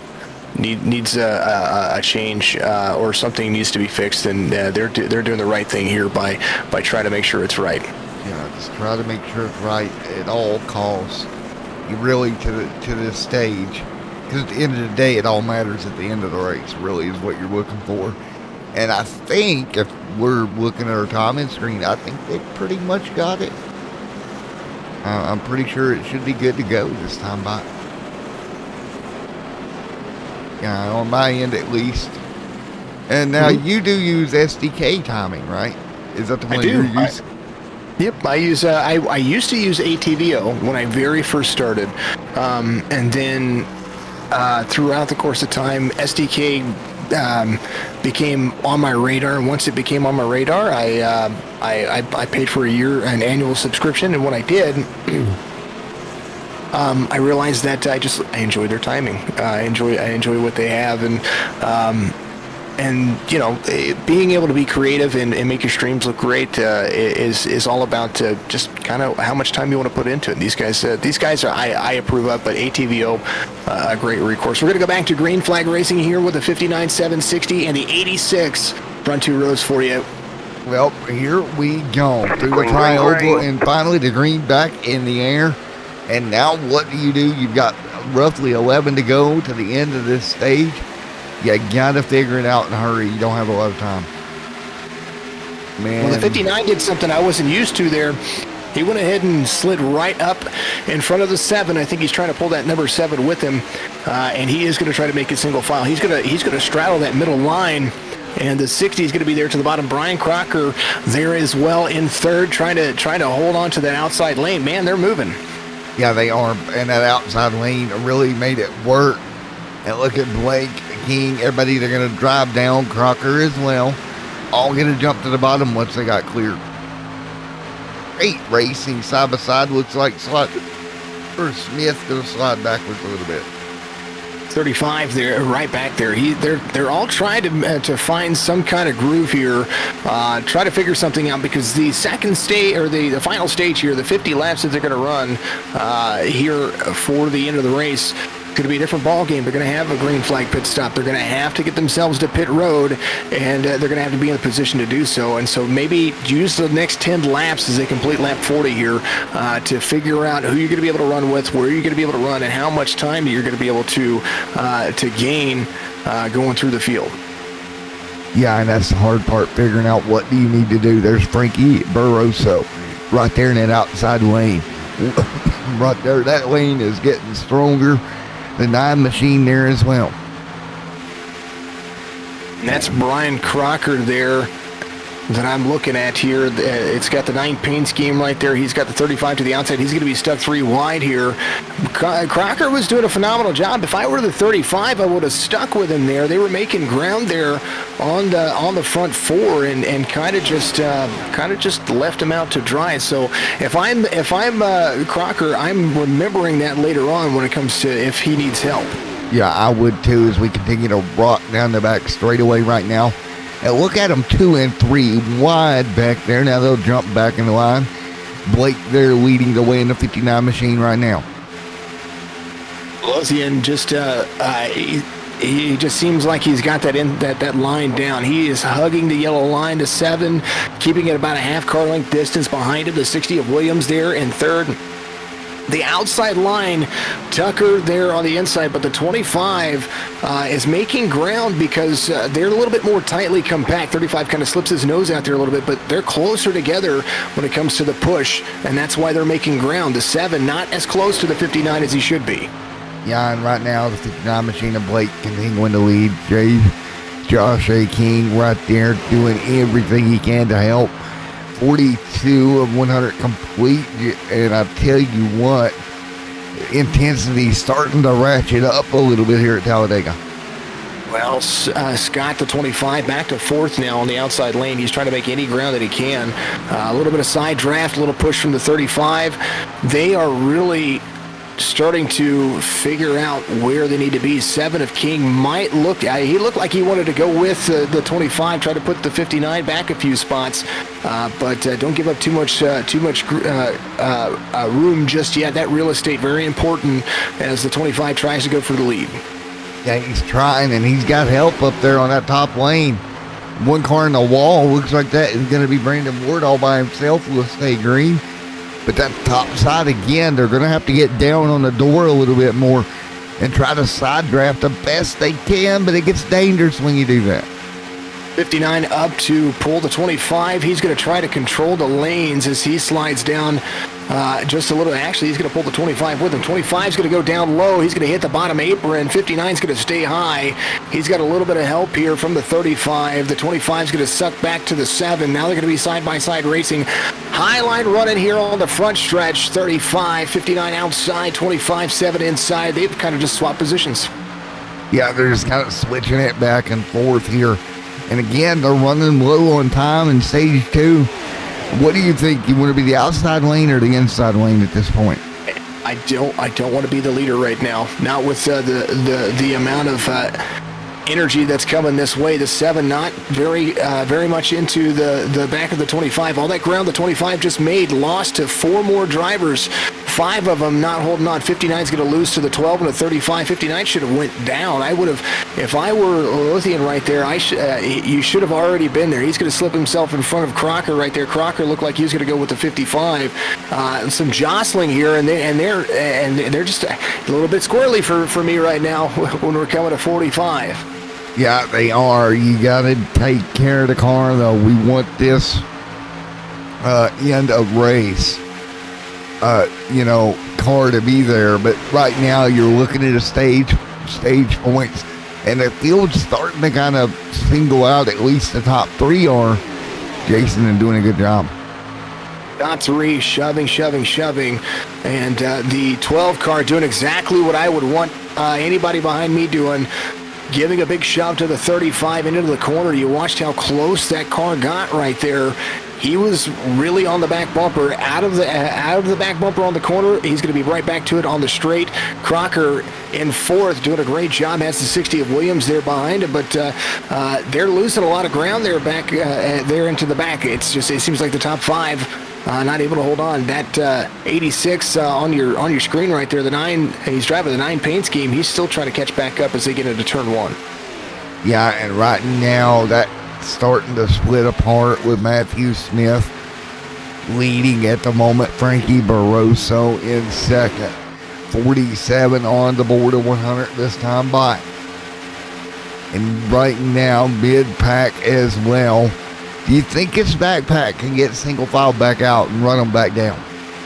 If they're going to try to get the 25, trying to push the boundaries there, it's going to find himself swallowed up.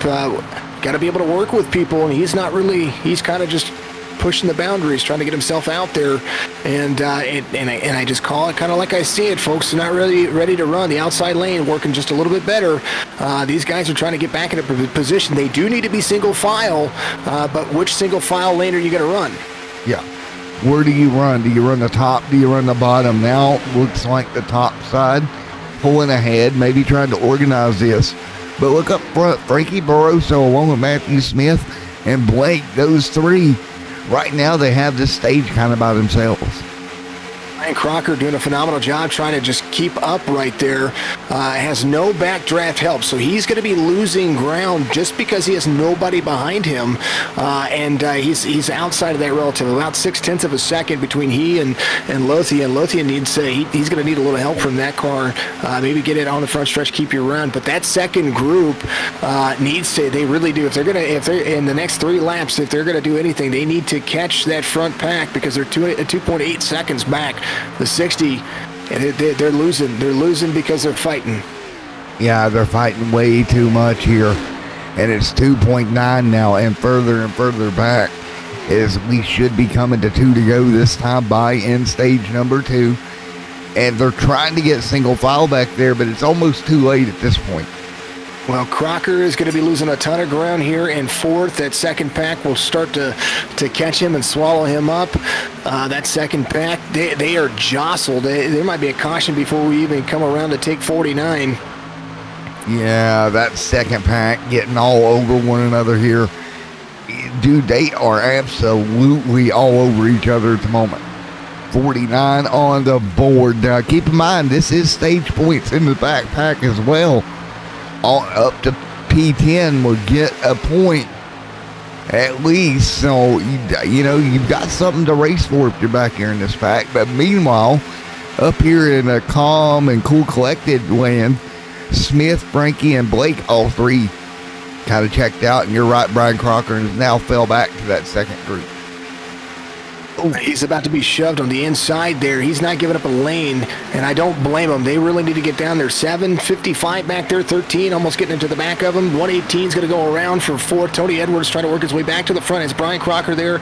You don't want to chop the nose off of the car. You're going to go around as Tucker tries to get himself to the back bumper of the 17. Not going to make it work. Somebody in on pit road. 59 coming to pit road, and I don't know that he needed stage points there. He was coming to pit road early. He wants to be on pit road this time by, because pit road would technically be closed when it comes to green flag pit stops. Matthew Smith, the 35, is going to be there. He's going to find himself coming around when the caution comes out for the stage end.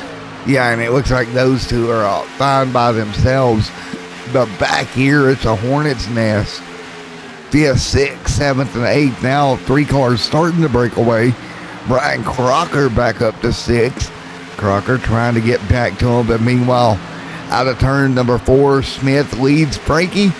Will he pull out and try to get a stage win? I really don't think so here. He'll stay in line. Barroso right behind Smith. Edwards right now in 3rd. Tony Edwards and Jeremy Edwards and yellow.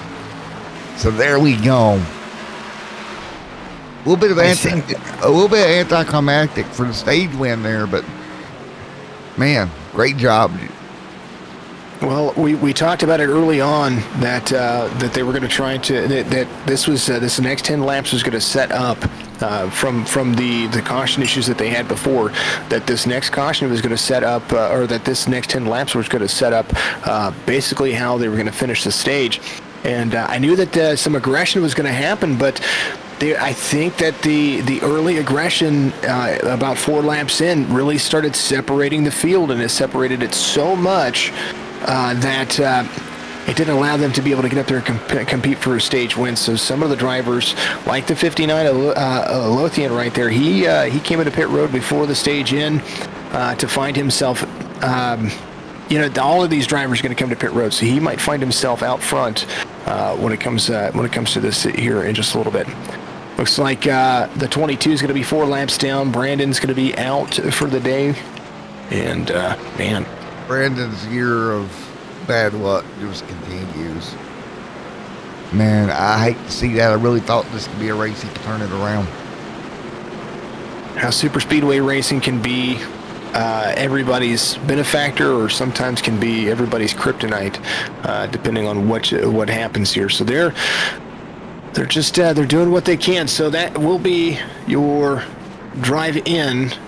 Everybody coming to pit road. I think the only one not coming to pit road is going to be the 59. He went to pit road on 49, so he's going to be a lap different on fuel. But is he going to have anybody that's going to be a taker when he comes to pit road early? Yeah, and that might be the question. Does he have help? You've seen it right there on your screen. Matthew Smith slid through his box a little bit, but I think that difference on fuel for Blake, that's going to be very interesting to how this times out. Yeah, it might be just a lap or so, but it'll be a different kind of lap. It will be interesting to see what's going to happen. Now the 22 is going to get a lap back. He's going to be 3 laps down. He still has some damage from that wreck earlier. About 3 or 4 drivers were collected in, and he is. I wonder if he still has that fast repair to use, or if he's just out there trying to get all that he can get. Yeah, and that's, I think he may have a fast repair, maybe. I think. But he's the only driver 1 lap down, so that'll work in his advantage. He'll come around, meet up with the field, then head to pit road, I'm sure, this next time by as he gets his lap back. But we'll see. We'll see what happens with the 22. I'll keep an eye on him for you, so that way we can see what's going to happen here. 59, 118, 17, 12, 35. Those are going to be the top 5 drivers. And who's ready to go and who's ready to go home? I think that's what we're going to start seeing here. But they do need that single file racing to really get back to. You got to get back to boring before you can get back to exciting. Exactly. Well, folks, we're going to throw it to a quick commercial break. When we come back, we'll be ready to go back racing here at Talladega.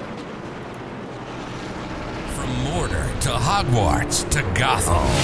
The nerds have come together to create a show for nerds by nerds.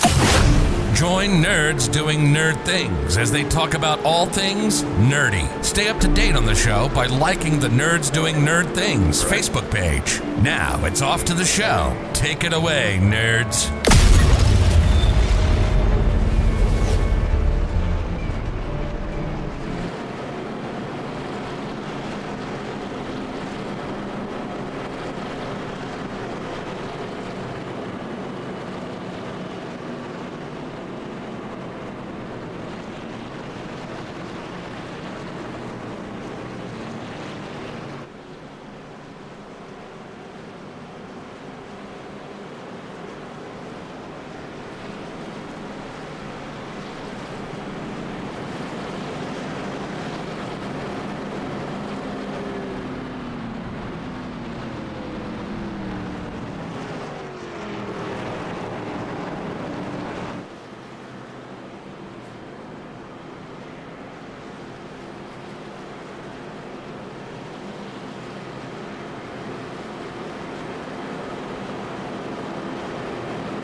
And we're back here at Talladega Super Speedway once again. Well, man, I tell you what, it's been a great race, Jason. Again, Jason coming up here from Signature Esports, helping us out, helping me get through this thing, Jason. I appreciate it a bunch, buddy. Hey, man, I do what I can to help, and I'm glad that Brandon reached out to us. Or reached out to me so that way I can help out. So we've ran 132.5 miles plus some for the caution laps here, and I do think it's going to be interesting. We're going to see what's going to happen in the Apex Cup Series. They've gone and taken the green flag pit stops. 59 pitted early to have track position, and so he's going to be your race leader, man. And it was a smart move considering this is he didn't care about the stage. He cared about where he was going to be at the beginning of this. Yeah, and that's the problem, right? You gotta play the long game here, and that's exactly what he done. He kind of threw the long ball, right? He threw the Hail Mary to get him up front, right? So now can he hold the track position? He's going to be a lap different on pit strategy, but if he comes to pit road and he's the fastest out there, you might see some drivers going with him, especially teammates out there. It's going to be interesting to see. He did throw the Hail Mary, but the Hail Mary is going to come at 98, I think. Yeah, I think so. I think we're going to see another one, but we're going to come to green. And what do you think? You think they're immediately going to get single file and right? Green flag. I would hope that they would. Do I think so? I think the 118 is going to battle a little bit. The 12 is going to be right there with them. I think somebody's going to try to get themselves out front. Not enough room yet. 12 kind of just throws his car in there just a little bit to try to make track position, and the 118 is going to fall back. 17 is going to be there. He might go to the outside. 59 might not be a leader for very long if they can get organized here on the backstretch. Yeah, if they can get organized, that's going to be the $1 million question here. And they do. And Frankie right there with the 59. Frankie, again, made that bold move you was talking about to get down in line. So far, that's going to work out for Frankie a little bit. Well, if the 12 can get right back to the back bumper, the 59 like they were before, the top three will be the 59, 12, and the 35 once again. The 17 of Edwards right there in the mix, trying to get themselves taken care of. But you see, they're not staying organized behind those three. And look what's happening already. A half second loss to the front pack, and they're going to lose more. Yeah, half a second to loss as they continue to run here. And man, they need to get single file, I think, if you want to stay bunched up, because we did see 2 and 3 cars break away earlier, right? So, you know, this could be kind of bad. The inside line got organized. Oh, they're going to get a little contact back there with the 13. He's going to slide up the track a little bit, able to hold on to it. But the inside line got reorganized, the 60 and the 29. So there you see them catching back up. So that half-second loss is going to be back to a 4/10 4/10 of a second from the 29 spot. So the 60 back in that national draft of the 35. Got to just get yourself organized. You can battle later on once you get past the green flag pit stop. That is going to be something that's going to be very important, and you don't want to break away too much. The 12 right there on the back bumper trying to get some air as he comes around to the backstretch into turn 3. Yeah, he's trying to, again, like we talked early in the night show about air, trying to get that car cooled down just a bit. But so far, for the majority of guys, they're electing to go to the bottom and ride here, which I feel like is probably the smart move at this stage of the race. It would be the smart move. I know it's boring. I know it's not the greatest situation of things, but I like riding in the mid lane. And if you've got a pack that can run side by side, then cool. But realistically, I don't want to make any moves until I try to set up 10 laps to go. I try to make sure that I'm in position 5 laps to go, and then I send it with 2, maybe 1 lap. It just depends on your strategy and how much you're pushing it. But you definitely don't want to be the leader right now. Not right now. If you're 98 on lap 98, you don't want to be the leader. That's for sure. Yeah, you do not. Well, folks, Mr. Jason, I'm going to have to step out of the booth just a moment. I'll leave the camera on the leaders for you guys at home, and I'll let Jason kind of do a little bit of call. I'll be back in a lap or 2 here, bud. Do your thing.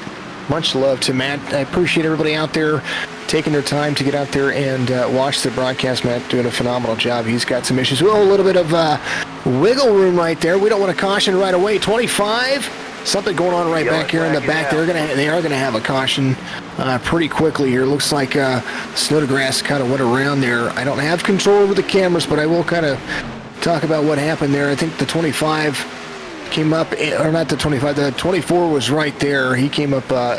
Had somebody come up on him there, and we will kind of see definitely what happened. Let's take a look. I'm gonna back it up on my end so I can see.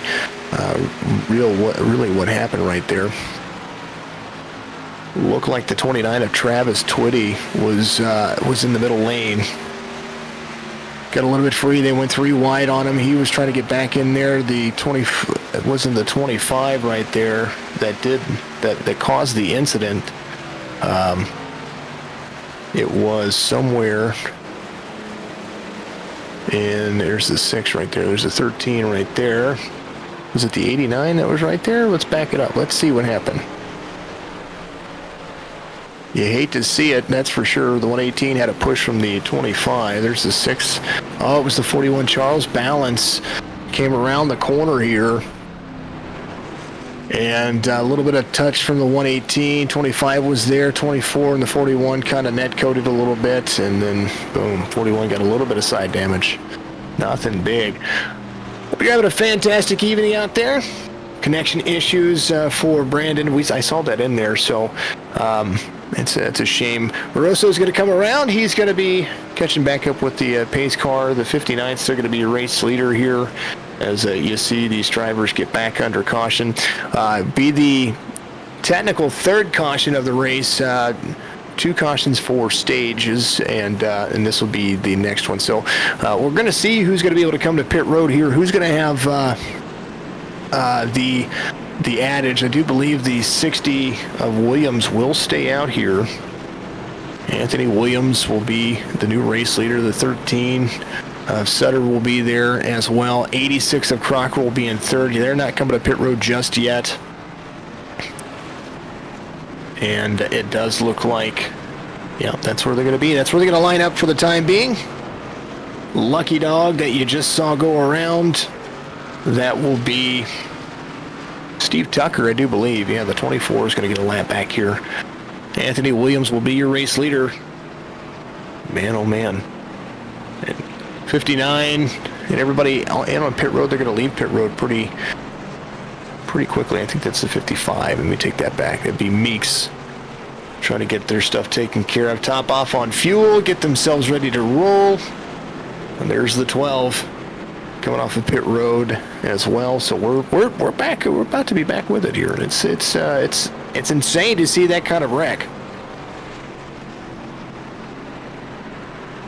A little free on issues, that's for darn sure.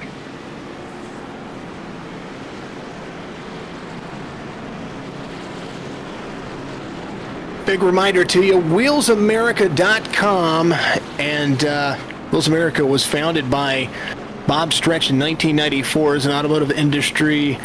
as the automotive industry moved to aluminum alloy wheels. There was an opportunity to repair damaged wheels versus replace them with new, expensive factory wheels from the dealer. Repairing wheels out of his garage in Arlington, Texas, local auto repair businesses began to take notice, and as his business grew, so did the complaints from his neighbors, which is too funny.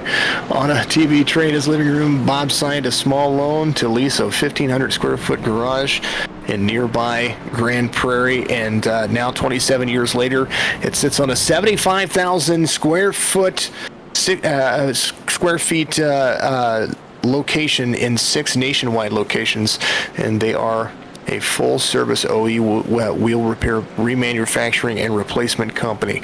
All 6 locations offer on-site and overnight repair, and as a company, they stock the most diverse selection of factory original wheels in the United States.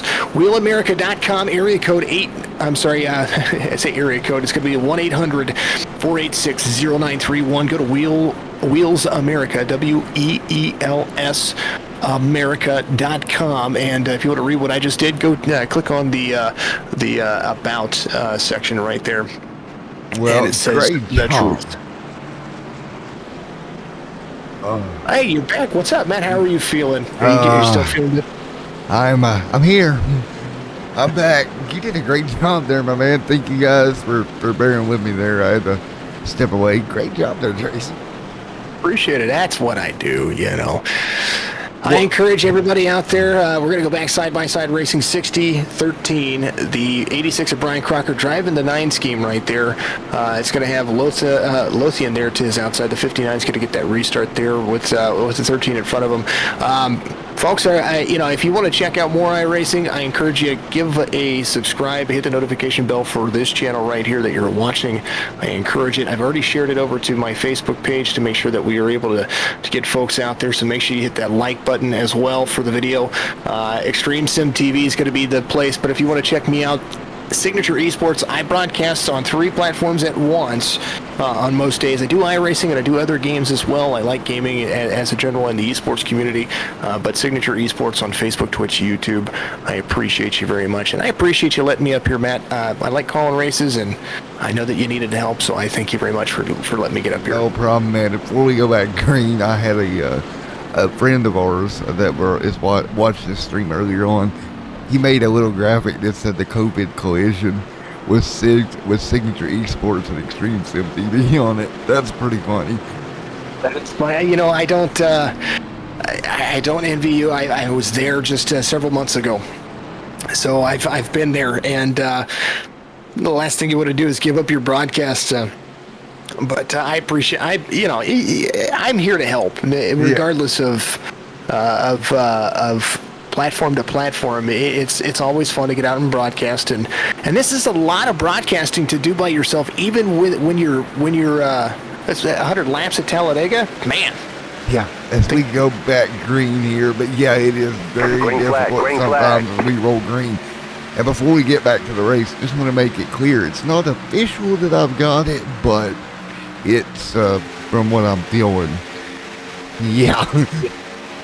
He's showing symptoms, folks. Yeah. He's showing symptoms. That's what he's talking about. But man, get out there and get you one of those tests. Yeah, that's going to be done tomorrow. I've done made that decision. I'm like, yeah, I'm going to get tested tomorrow. But before we do that, we've still got some great racing at Talladega. Unfortunately, I missed the caution there, so didn't get a camera view of that. But what do you think? You think we can keep it green the rest of the way? I hope so. I think they learned their lesson this last time. A lot of fast repairs used in this, in that last one. We had the 41 of Balance. He kind of came up into a car, maybe a little net code involved, but they kind of got disheveled, and the 41 kind of put himself in a situation that wasn't great, and they kind of all collected. So But, they're back there. They're running 2x2 from 10th on back, and that's kind of where they're at. Yeah. As they continue to run, right now there is Mr. Meeks and all of those guys. Well, we're 63 laps into this thing. We got about 32 minutes of racing left here if we go green. At what point do you start to hit the let's go button? 90. 90. Lap 90. I get myself as comfortable and locked in. I have a pillow under my tushy so that way I don't fall, my legs don't fall asleep, and I just hold on to it for a minute. Just let it roll. Well, update on Brandon Ward. He's in the comments talking about he had a connection issue all night. I may have to fly Brandon to my house and let him jump in my league race tomorrow evening. Let him be a sub driver for me. There you go. 60, 13, 86, 12, 35 is going to be your top 5. Brandon's a lot of fun. He's a good kid. Yeah, he is. He's Sim double file right now. Have to fly the Extreme Sim TV jet out there to get him. There you go. If you got a jet, I'm in the wrong business.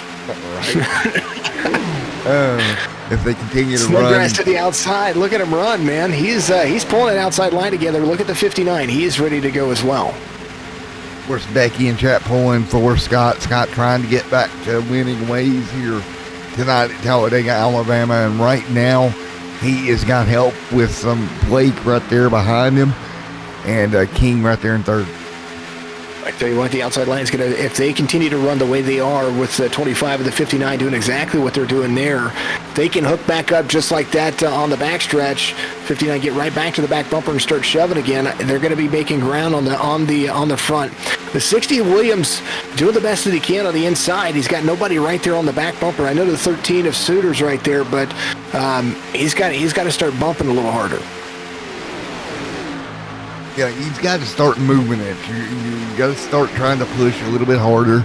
The later in the race this thing goes, you start to push harder and harder and harder. The 118 is going to slide up in front of the 25 back there.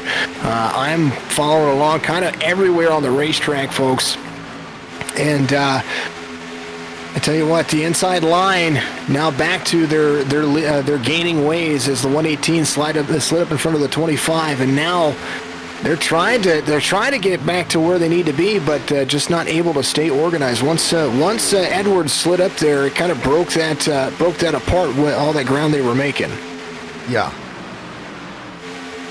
So now, what do you do when you start to lose that ground?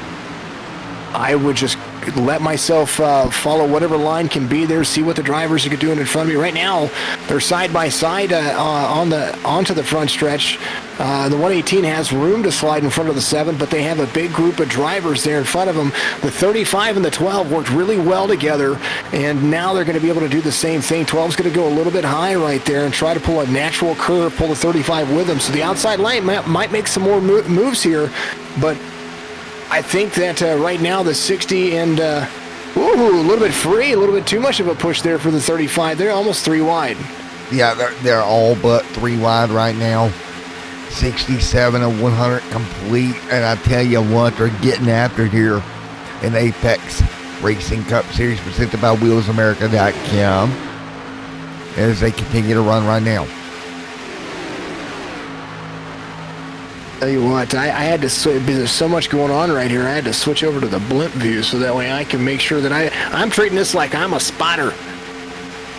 You're going to go Brett Griffin on me? Start doing your Brett Griffin impersonation? Yeah, pretty much. Yeah, I don't want to do too much of that. He might come and be like, look, you can take my job anytime that you want to. Yeah. Outside. Or he might go, what an idiot. What an idiot, yeah. 60, 13, 86, 1, 2, 3, 12 has a big shove from the 35 to the outside. They work, I'm telling you, they work really well together, but they just can't get that third car to stay right there behind the 35 long enough to be able to make that outside line move the way they want to. 118 trying to slide up in front of the 12, might do so here on the front stretch, and does so. Yeah, he does. Now, my question for you, speaking of spotters, do the guys that have a real-life spotter instead of the iRacing spotter at Talladega, Daytona, does that give you a little bit of an advantage? having that eye in the sky? So some people say yes, and some people say no. I'll speak computer terminology and say no. The delay between human mouth and what they see across the internet, across to what a program sees, is going to be just a little bit faster. Even though we've seen spotter issues in races, I've seen that. The spotter would be just a little bit delayed, and you're not quite clear whenever the spotter says clear. The amount of time that it takes to do everything, that I think that a spotter's a good idea because you have human interaction to be able to tell you what guys are doing in front of you. But realistically, if you're just getting guidance saying outside, inside, that's not where it's going to be. You can't judge that quick of a movement. Well, I would tell you this. I use a hybrid system. So I use the in-game spotter when I run plate races, but I also have a live spotter to let me know where the runs are at. Not so much to clear me, just to let me know where the runs are at. That's where I would want to be. If I know that I'm clear on the inside, you can almost judge and tell. Yeah. Then I use that. I mean, I use Crew Chief. That's what I use. Yes, I do too. The in-game spotter is pretty cool, but most of the time I like what I see with Crew Chief. And when I use Crew Chief, he does a pretty good job. But if I'm in a bigger race, I try my darndest to have a real spotter, because they the same concept. They can tell you exactly where you need to go, where the run is coming, if you've got enough room to clear it, and do a good job. But if I'm saying from a gaming standpoint, use a computerized spotter. Yeah, exactly. You see, I'm kind of staying single file. And what's nice for me about the Crew Chief is I've got mine set up to where literally as soon as I'm clear by inches, it'll pop in. Yep. Because that's like you said, that's the computer element. You want to know as much as you can. It looks like Charlie Joplin had an issue. The 89 and the 6 kind of crossed over there, so the 89 got some off track there, but no caution came out for that. He is able to get back up and moving, so he will pretty quickly. He's about a half lap shorter than everybody else. He'll go a lap down pretty quickly here. And remember, Joplin is our points up there in points, so you got to keep that in mind as well. And so that could change things up. Also, for these guys. Well, if he comes to pit road here in a moment, he's 29 seconds behind the race leader and losing a ton of ground. If he comes to pit road, that right there could choose to. He'll be on a different pit cycle than everybody else. Yeah, so that'll be a different story. And I just flashed up the points for the guys at home, and I tell you what, it was about a 5-point gap that Joplin had, so he's in danger of losing the points lead today if he's not careful. And he only has the points lead by something like 4 or 8 points. That's a big jump. I mean, you're talking he's in 16th right now, so he's 4 points. That's the lead that he chooses to get. He may lose here, so you'll have to keep that in mind. Something also to keep in mind is watch the inside line cars as they come around. The moment that you get those tires below that yellow line, it's in danger mode on these tires that are starting to be worn out. So you have to keep that better. See Indian T, AJ Allister out there. Happy to have somebody out there. Well, I appreciate you out there as well, AJ All-Star. I appreciate you for putting the comments out there, Matt. He says, get better. Thank you, AJ, buddy. That is AJ from Nerds Doing Nerds Things. He normally comes up in the booth every now and then, but he had to record a podcast tonight. I know he kind of felt kind of bad that he couldn't be out here to help, and I was like, man, I'll get me some help. I'll be all right. It's amazing the friendships you make in this community. It is. And I'm always appreciative of all the folks that are who want to. Hey, I've got people that ask all the time, do you mind if I get in and broadcast with you? No, never. I never mind that. Come on in and broadcast. Let's go have some fun. But realistically, the community here becomes tight-knit. Everybody enjoys each other's company, and I just encourage and enjoy having folks around. So folks, this may be a lifestyle, but it's a lot of fun. Yeah, just like that, I got you get to do cool things too. Like last night, I did the Jane Popelli Memorial 150 for a driver's grandmother, and it's so cool to get to do stuff like that, right? It's just, this community is so amazing in a lot of ways. Some of my favorite races are the Toys for Tots races that I've been involved in. I've got the IVRL Pink It Forward series that we do on Monday night. Their main sponsors as for breast cancer awareness, and it's just absolutely incredible to see the community that you do. I've also met groups like the Philhab crew. It's the four-letter word I can't say, but it's you can type it out there on Facebook. But it's F it, let's have a beer. Great, they're out of New Zealand and Australia. Super great. Like, you meet people all over the world. I live here right in the heart of the, in Missouri, in the United States, and you meet people from Canada, from New Zealand, from Australia. I've got drivers that I met from, Japan, and it's incredible to see the community that's involved, and the hand that you can just reach out and say, you know what, I'm here to help. Yep. I always say you want to solve problems in the world, put them on an iRacing track together. That's about right. 25 laps to go, though, and what problems do you think are going to be created here very soon? I see some forming. Well, over my left shoulder, I see this dark cloud coming towards Talladega, because I think we're going to have some big ones here at the end. I think you might be right. It's something that I am seeing as I keep my, and you actually alluded to it, is that little 3-car tandem not far off. They're trying to work together here. They're trying to get themselves back in the mix, and one of the last cars on the lead on that lead pack that's trying to catch back up to the drivers in front of them is Scott in that number 25 machine, trying to catch the 24 and the 118 and try to work together. The 118 falling off pace. He's got some rear damage pretty heavily. Yeah, he does. He's got some rear damage, and that's not going to be good here at a place like Talladega Superspeedway. That's going to be bad news. Brandon says he's in Discord if we get bored. We're not bored. It's great racing, but yeah, I think Brandon might want to join us here. I think Brandon's bored. And look at this, green flag stops. Here we go. Yep, already starting to happen. You know that they're going to be 24 laps to go. And the 12 and the 35 are going to be there. Now, can they get on pit road clean? Whoa, they do get on pit road very cleanly, but the thing is getting down to speed. Look at that big group. Anthony Williams, Brian Crocker, Fred Suter, Josh King, Lothian, Meeks, Balance, all of those drivers in on pit road for the final time. Who's going to take fuel and who's going to take tires? Are they going to be, they just had a pit stop not too long ago. Some of these drivers did. Does anybody get out there and take it? Yeah, and there's the thing. And now I did see some tire lockup coming down. But luckily on iRacing, as of yet, we don't have to worry about flat spots. But no, not yet.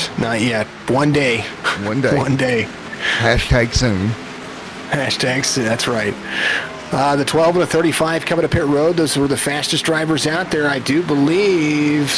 The 12 looked like he was coming in pretty heavy there. Tucker's going to be your race leader. Edwards is going to be right behind him. Snodgrass right there as well in. He's 3 seconds off the pace, and he's going to need a lot of help here. He came in on 59.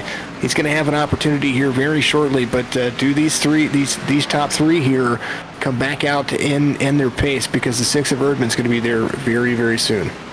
And there you go. You look at this and you go, Erdman is kind of, what do you do if you're Erdman? If I'm Erdman, I'm taking fuel only, and I'm coming in with Tucker, Edwards, and Snodgrass. Or that's what I'm doing, just to be with the top four. Right now, in theory land, let's go to theory. He's 20 laps into a stint. In theory, he's got 7 more laps he could run. Do you run it as long as you can and hope beyond hope there's a yellow? Yes, I do. He's in danger of falling back and going a lap down anyway. So run it as long as you can. And if you're Erdman, you do exactly that. You're 18 seconds off the leader, but you've got about 19 seconds between you and a heavy pack of drivers that's coming. So you're kind of hoping. Looks like Frankie Barroso, he's coming in he was a part of that pack too, so he's going to be in trying to get himself full on fuel. I mean, Erdman, if he has somebody to work in, I don't know. I would say that there's quite a lot that you can do. Edwards off the pit road this time by as well. So Barroso had to do a stop. And is he doing a penalty? Does he have a penalty? I don't think so, but he does. Barroso speeding penalty. He is in serving his penalty right now. So that's one of those drivers. Tony, the 118, I believe he had a penalty as well. So 101.47. All those drivers. Oh, and he's got some heavy damage there too. So the 118 is 2 laps down. I think he took some time to get some of that damage fixed. 20 laps to go. That's unfortunate. Barroso, he's serving a penalty right now. He'll be leaving pit road in just a moment. yeah. And so right now, leading away, Tucker and Jeremy Edwards. Again, they need to pit. Scott needs to pit. Just Erdman needs to pit as well. I do want to apologize to Jess because I've been saying his name wrong all season and didn't realize it till tonight. So I do want to apologize to him on that one. If that's what it is, then hey, I might be the guy that's wrong. Right. He's coming to pit road this time by, so there's an opportunity here. He might be able to get in and off pit road, pick up the 35 and the 13, and still be able to make something work here. I mean, he's going to have to settle for a more top, maybe a top 10, but maybe not. Yeah. I mean, Jess is kind of at the mercy of the caution gods now. Yes, he is. Or like I like to say for the females in the chat, the goddess of cautions. Goddess of cautions. There we go. We'll include everybody here. You know, that's what you got to do. So Scott's coming to pit road, the 25. Tucker and Edwards are doing a pretty darn good job right now of maintaining that 38-second difference between the 7 and the 55. Those are the two drivers that I'm looking at when it comes to our 4th and 5th place cars, right? 4th and 5th place right now. It'll be 3rd here very soon as Snodgrass is in his pit stall, coming out of pit road right now. You're going to see the 7. He's in a draft line here, but the 55 not able to push up there as much. He's not gaining near enough with that huge line behind him, and we're talking about maybe a 10th of a lap. Last lap for Steve Tucker and Jeremy Edwards was faster as they come to pit road. Yeah, they'll hit pit road, they'll slide to the stop, and again, Jeremy Edwards backing up. And to Brandon Ward's point in chat, he brought it up, so many drivers sliding through their box a bit during their money stop. That's never what you want. Was something that you not just sliding through, but they're getting in and off pit roads, at 55 miles an hour. 55 miles an hour in these high downforce packages is harder to stop. The brake bias is set a little higher, 67 miles an hour. You know what I mean? Yeah. Or at 67%. So you're not hard on the brakes as much as you would want to. Not at all. I know for me, again, back to crew chief, I start braking at the 4 box marker in these cars versus, the 3 or the 2 in other packages. Absolutely. You've got a heavier car on the weight side of things. You've got and I say 67%, it's more like 60% on your brake bias because you're not utilizing your brake all that much, so the brake bias is set super low. On top of that, you're realistically getting yourself into a hotter tire temperature, so you are going to slide through the box a little easier if you get there. So a lot of things to keep in mind, not just in iRacing as the simulator goes, but this is what the NASCAR drivers are dealing with on a day-to-day basis when it comes to getting out there and trying to figure out how they can get their pit stops more effectively. I will say that I think. With only the 4 seconds, Tucker came to pit road, the 24 came to pit road, and the 17 was behind. These drivers coming off of pit road, they've only got 4 seconds between they and that lead pack, and I think they might be gaining a little bit here.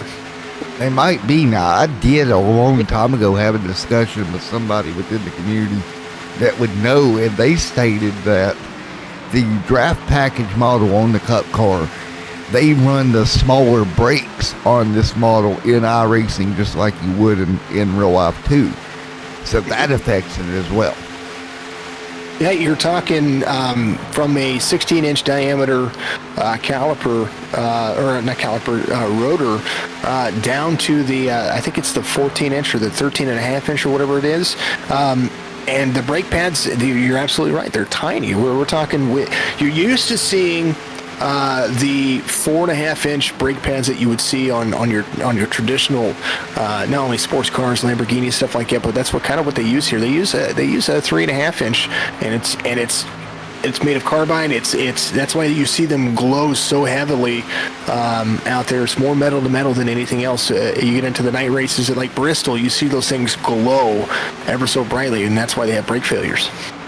Yeah, you do, and we'll talk a little bit more as we're single file. I actually had an opportunity in a super late model at a local racetrack. A guy let me attempt to stop in the box there, and it's a lot harder than you actually realize. No, I can believe that. I definitely can believe that. As they continue to run single file right now up front. And I think we're going to see this to the end of the front group. They've got what they want. If you're Jeremy Edwards, you're Scott, you're some of these guys back here, Scott and them 12 seconds back. They may be a little bit too far back. However, Steve Tucker and Jeremy Edwards, they're rolling them in. They've got it down to 0.5 of a second right now. They're Jason, so they are closing the gap slowly with 13 to go. 13 laps to go. Not only you've got those 5 drivers to think about, you've got the 41 of balance, who seems to be in the relative, kind of not in the relative. The longer that they run together here, the more that you're also going to see the 7th place car, the 24 and the 17, really stick their nose in there and try to make it work. I mean, we're talking 3/4 of a second over the last 2 laps. If they can catch the draft of the 41 or have any cars behind them to help them, then you're going to start seeing more and more speed out of all of them. Now, on my marker on OBS, I've got it's about 2 hours and 7 minutes. So these guys have been in the car driving for roughly an hour and a half, or hour and 50, hour 55. Mentally, how do you reset for these last 12, 11, 10 laps as it starts to count down? As it starts to count down with the top, I would say at least the top 6 drivers that we're seeing here as Balance starts to catch the field here. He gets himself in check. You need to start thinking about who you're going to be working with. Who's going to be there to have your back, and can you push them and be able to capitalize at the end? Because right now I'm seeing one Ford, your race leader, number 7, and then Chevy's all behind. So as far as manufacturers go, there's only one other off manufacturer in here. It's Toyota. Chevy's galore, and kind of looking through who's inside the top 6 right here. Crocker, Balance teammates. Williams, the teammate. Lothian is not. I'm not seeing him there, but Highline Motorsports really taking up the top, and so you're seeing teammates be able to push each other here. The 55, I believe, Meeks is in. Actually, yeah, you got teammates working together. So the top 6 are pretty much all teammates. Yeah, so they're in good shape, right? Well, they're perfect. I tell you what, I don't know about you, but my heartbeat's starting to pick up here as we start to count this down, because we know, even with teammates up there, we know this can get crazy. I mean, yes, they're all teammates, but everybody wants a win here. 10 laps to go here. Talladega Superspeedway's been a lot of fun. And, man, look at them roll. The 7 is doing a great job. There's not very much going on as far as pushing the cars. That 0.4 of a second gap, or 0.3 of a second gap between the 59 and the 7, it seems like he's just there to buy. They're just there to buy their time. The Highline Motorsports looks like they're going to be right there all the way to the end. I would hate to see them wreck each other this early on. Yeah, I would too as well. Now, keep in mind, this series heads off to the Pocono Mountains next week. So, you're leaving Talladega going to Pocono. So that means it's even more important to try to get the best finish here. Because let's be honest, a lot of guys are not a big fan of Pocono. And which is so weird, because Pocono is such a fun track if you can lay it in turn one the right way, and you carry the speed all the way through the tunnel turn. It just works. Pocono is as far as tracks that I like driving. As far as large tracks I like driving. Pocono and Indy are probably my two favorite tracks, because it takes a little bit of driver skill, and once you find yourself on that right scheme, you make it work and you make it stick. And outside of that, I think Chicagoland is probably another track that I like, that's more about speed and finesse. Well, I'll tell you what, my favorite track on the whole service to run is actually Darlington. Arlington, yeah. I think if I were to make a guess, I'd say 7 out of 10 people say Darlington is their favorite track to run. As they continue to run right now, 8 laps to go this time, but...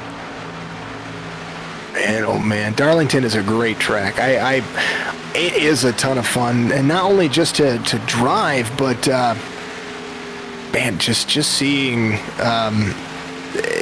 the different lines that can be tested at Darlington. We know it's almost like a single file track, but seeing them people test the boundaries of where they can put their vehicle, it just seems like everybody just enjoys it. And I like Dover too. Dover's probably my next favorite track. Yeah, exactly. As they continue to work their way through, Dover is also a really, really great racetrack. The ARCA cars are actually there this week. I ran that earlier in the week. Yeah. I'm gonna get in there and run it. I haven't ran any officials this week. I've been super busy, and I'm missing Texas. I like Texas. One of my favorite mile and a half. I like the stint of 1.5 mile tracks that we're gonna have here. Kansas, I live not far from the Kansas Speedway, and it's great to see the Hollywood Casino race get run there every year. But I think this year might be the Folds of Honor. They might be doing the Folds of Honor again. Yeah, I believe so. Now, unfortunately, fortunately for these guys, they're staying in line. I know for the people at home, they want to see them mix it up, but I don't see it. Yeah. I don't see it. Yeah, I think you're right. 5 laps or so, and we'll start to see it. I mean, at a certain point, teammates are going to be teammates. And it's a good thing they're all on the same channel together, because then they can say whatever they want to each other afterwards. But I think, I mean, it's all going to be about defending. If you're king, 2 laps to go, all bets are off. White flag waves, that's it. That's all that you have.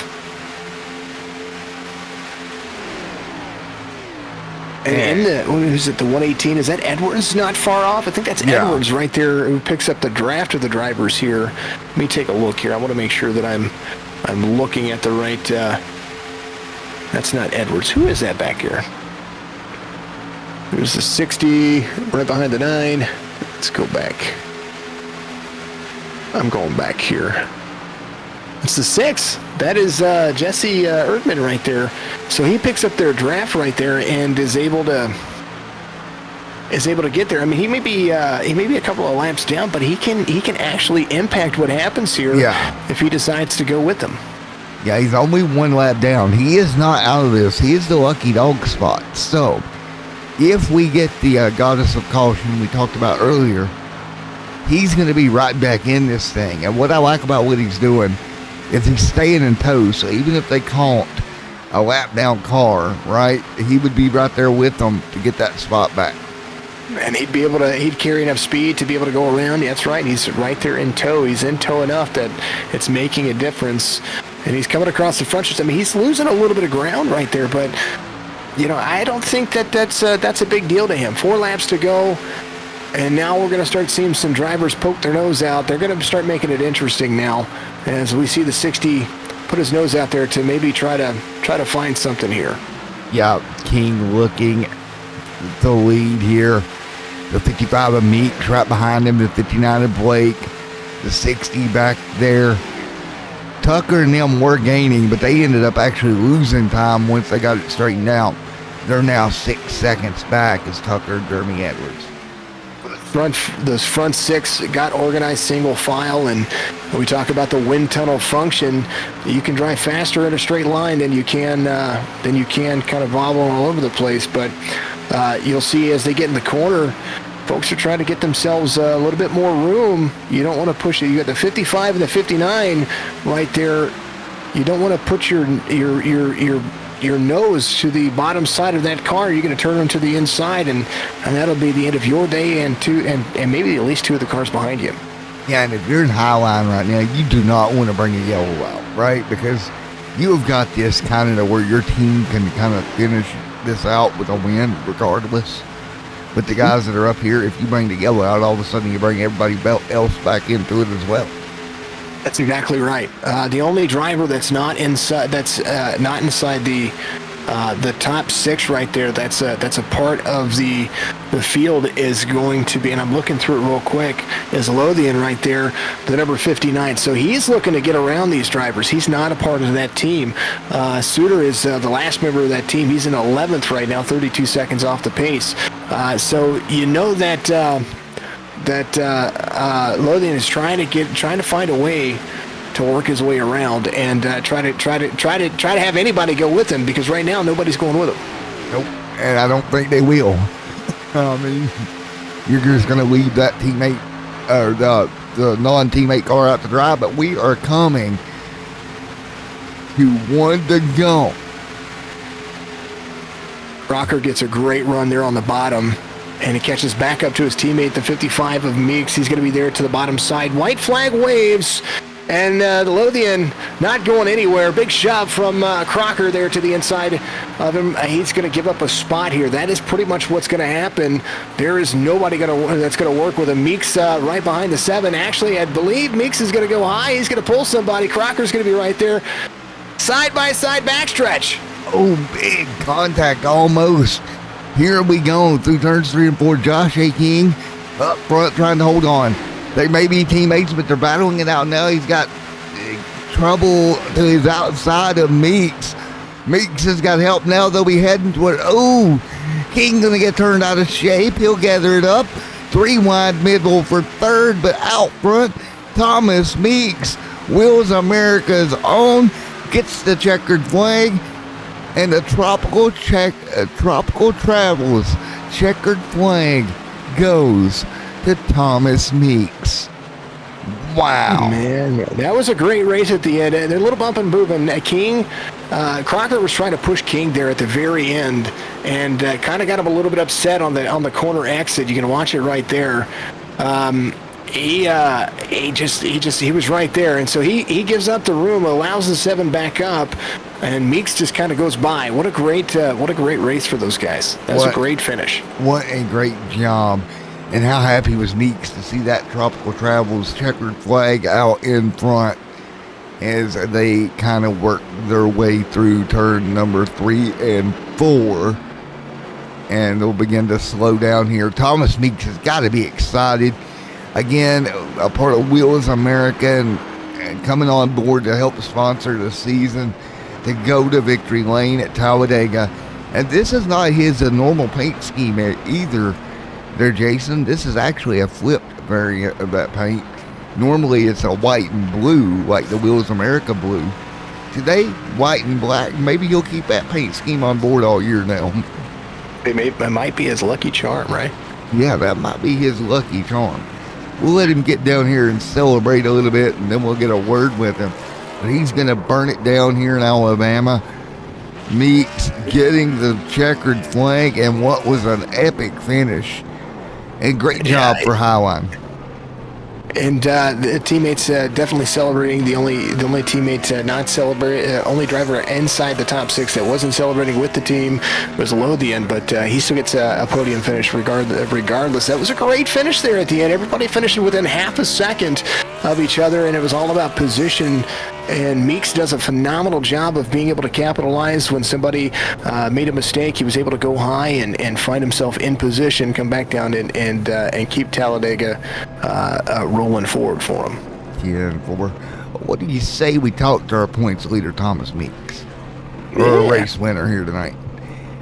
Hey, Thomas Meeks, man. It's Matt and Jason in the booth. You got us. Yes, sir. How's it going? Well, how does it feel, man? Victory lane for the Wheels America number 55. Oh, man, I couldn't be thankful enough, man. I had a great team with us. I think the whole Highline Motorsports team, I think we finished top, 6 maybe? We worked together that whole race. We pitted together. Figure, you know what, we'll stay together this whole race and make it to the end. Really glad that, we had a good team this race. Well, y'all did a great job. Once y'all got out there by yourselves, 6, with those 6 cars or so, all but Lothian, well, what was your plan? Did y'all have an internal plan to keep working together till the end of the white flew? Of course, man. Blake's a good racer. We glad he jumped in line. We kind of separated a little bit there, but it seemed like every time on that backstretch he had a run on us. He tried to stick his nose in there, and we'd shut it down. We knew at the end he was going to make a move, but the Highline guys were saying, you know what, we're just going to stick together. We're going to push each other to the front, and sure enough, them folding in behind me, leaving him out there, it really helped us out in the end. All righty, Jason, you got anything for him, buddy? I sure do. It definitely seemed like it worked. You were able to take turn 4 like a champ right there. Congratulations, first and foremost, over there from all of us over at Signature Esports on your race win here at Talladega. It seemed like your car was able to find grooves and find working real estate. Not just with your teammates, but early on, we were watching you be able to filter through, find your way into the inside lane, and it seemed to work for you. Is that pretty much what you needed to do early on, even with the stage points that needed to be taken in for the playoffs? Yeah, for sure. Man, it was working right for me today. I mean, as y'all know, I started in the rear of the field because of the EOL penalty from last week. But, we worked our way up. I took the inside line. I tried that middle line and even the high line at times. And, it just worked everywhere. Man, I'm just thankful. This was a fun race. We did have a little bit of a little hiccup there in the middle, but I'm glad we got it worked out, man. This was awesome. I'm so happy, and I'm happy for Highline Motorsports and Wheels America as well for sponsoring this race and this car. Congratulations from me over here. That was phenomenal, and I'm going to go back and end up rewatching this from my point of view. I'll send you pictures of your car here in a minute, too. Appreciate it, man. Thank you. Yeah, you got it. All righty, man. Well, we'll get ready to get P2, and I think what I'm going to do from this point on, let you take the next 2 interviews, Jason. I'm going to let my throat and everything else rest for a moment, and we'll let you talk to Mr. Williams. Perfect. I don't mind. Let's see here. It was Anthony P2, wasn't it? I believe. It sure was. Yep. All right, there you go, sir. Mr. Williams. Let me, Jason over here helping Matt here. Matt's got to take a little bit of a break because his throat's a little bit sore. He's still not feeling under the weather, or still feeling a little bit under the weather. But a great race from you here, and much appreciation to be able to talk to you here as well. Walk us through that end of the race. I know the chaos kind of ensued. You guys were all teammates trying to work together, trying to make sure that you finish it clean, of course. But at the end of the day, it seemed like you really had the perfect opportunity to be in that position. You cleared yourself. Saw a little bit of looseness going there, but you really made it stick. Walk us through the end of the race. Well, Thomas just went up, and I was just trying to make something happen for myself, I guess. And I'm happy for Thomas that he won it. Well, going into the final 5 laps, we saw some jostling happen, and we knew that our P3 finisher looked like he was going to try to make that move early. Were you trying to protect with your team there that early on, or were you guys just trying to communicate to make it to the end? We was trying to communicate a little bit just to try to get all of us up there. We was just kind of waiting to see what was going to happen. We knew something was going to happen there on the last couple of laps, and it definitely seemed like you guys had a great game plan. You all came out all of you came out together, and Highline Motorsports looked like it was happening. Congratulations on the P2 finish here, Anthony. Any shout outs out there for folks watching? I just appreciate it. I appreciate the league. I appreciate all the clean racing in this league, and Highline Motorsports, baby. That's right. All right. Well, congratulations. And I know they look forward to seeing you next week. You guys going to have Pocono next week. Yeah, it's going to be tricky triangle. So we'll have to do some work. Hey, it's not a big deal. I think you got it. Well, thank you for the interview. It's my pleasure to be able to talk to you and talk to the top three here. Appreciate it. You too. Anthony Williams comes home second and does a great job at it. I'm going to throw you back up in your channel there, and he's going to be there. And last but not least, let's. Don't see. Do you see our third place guy anywhere? I don't. Well. Where is he at? Don't think he's in Discord, unfortunately. Well, man, oh man. Well, that's unfortunate. Well, he had a heck of a race. Yeah, he did. He had a heck of a race. But man, I tell you what, I cannot thank you enough for coming over and helping out with this, Jason. And I added guys in the chat. If you're looking for Signature Esports, I added their Facebook link. It's in the description below. Go check them out. I've already been over there. Send them a like, subscribe, do whatever you can do to help these guys out, Jason. It was really a class act of you to come over and help me out tonight. Hey, I appreciate you, and I hope that you get better. And any chance I have to get out here and help out, I'm all about being a part of the community and about seeing folks succeed. So if I don't get to call another race with you, which I invite you to come over once you're feeling up to it, I want you to feel better. But I encourage you to come over and broadcast a race with me. I'm going to add you as a friend in here, actually on our Discord. There's Blake. There he is. Before we go too far, well, there he is. Hi, how are you guys? Man, oh man, I'm doing phenomenal. Congratulations on the P3. I got to talk to you because this right here, you had some of the best moves of the race. We've watched you all race long, trying to get yourself in position to do it. Leading laps, you and the 12 seemed to work really well together. You and I think it was the 35 were working well together. Talk us about the very last lap. We knew that the 2 laps ago the move was coming, but right there, coming out of 3, going to 3, coming out of 4, you lost a spot, and then you immediately were able to get that spot back. Walk us through that real quick. Yeah, first off, thank you. I mean, I really love restrictor plate racing. I love this type of racing, but coming to the last lap, I tried to make the move to the outside and. Just surprised no one went with me at all. I mean, I thought we had a real good car today. I thought I proved my worth. I'm a good driver to get up front. So I thought I was going to get some more help up there. But, once I got back in line, I just tried to side draft my way back, trying to get back as many positions as possible. I was thinking the leader was going to have enough fuel to make it to the end. So I think he was sputtering a little bit coming through 3 and 4. So I just hopped back up to the top as soon as possible. Just tried to make up as many positions as possible. And the other 5 drivers there inside the top 6, they were all teammates too. So that kind of threw a little bit into that wrench. So we were talking about when you're talking about having a little bit of help. I think that might have been it. I think they were just being teammates. Well, that definitely explains it there. I was wondering why no one went with me. I have a teammate, Jeffrey Sickles. He ended up getting involved in a wreck early out, so I didn't have anyone up there with me, sadly. But I was thinking they were all independents. Maybe we would have been able to generate something, but on to the next one. I tell you what, it was a great race to call and help Matt out here with Blake. I look forward to seeing you in the future. I know you guys have Pocono next week. Anything special for Pocono? Sadly, I won't be able to make it. I'm going to be racing at Dominion Raceway in my late model stock. Sadly, won't be able to make it. But I'll tell you what, go and find me on Facebook, Signature Esports on Facebook, and share a link or send me a message with the link of all that stuff over there so that way I like watching. I like catching up with everybody. So send me that information. I want to see what you guys are doing. Yeah, definitely will do. Well, Blake, congratulations on a P3 finish here. Any shout-outs out there? You got to make sure you hit your shout-outs. That's important. Oh, yeah, definitely. Of course, I have to thank Slick with the Motorsports, Jeffrey Sickles again for the opportunity. Without him, I'm not sure what I'll be doing right now. I have to thank my real-life sponsors, POTUS ABC Kids, Texas Law Book,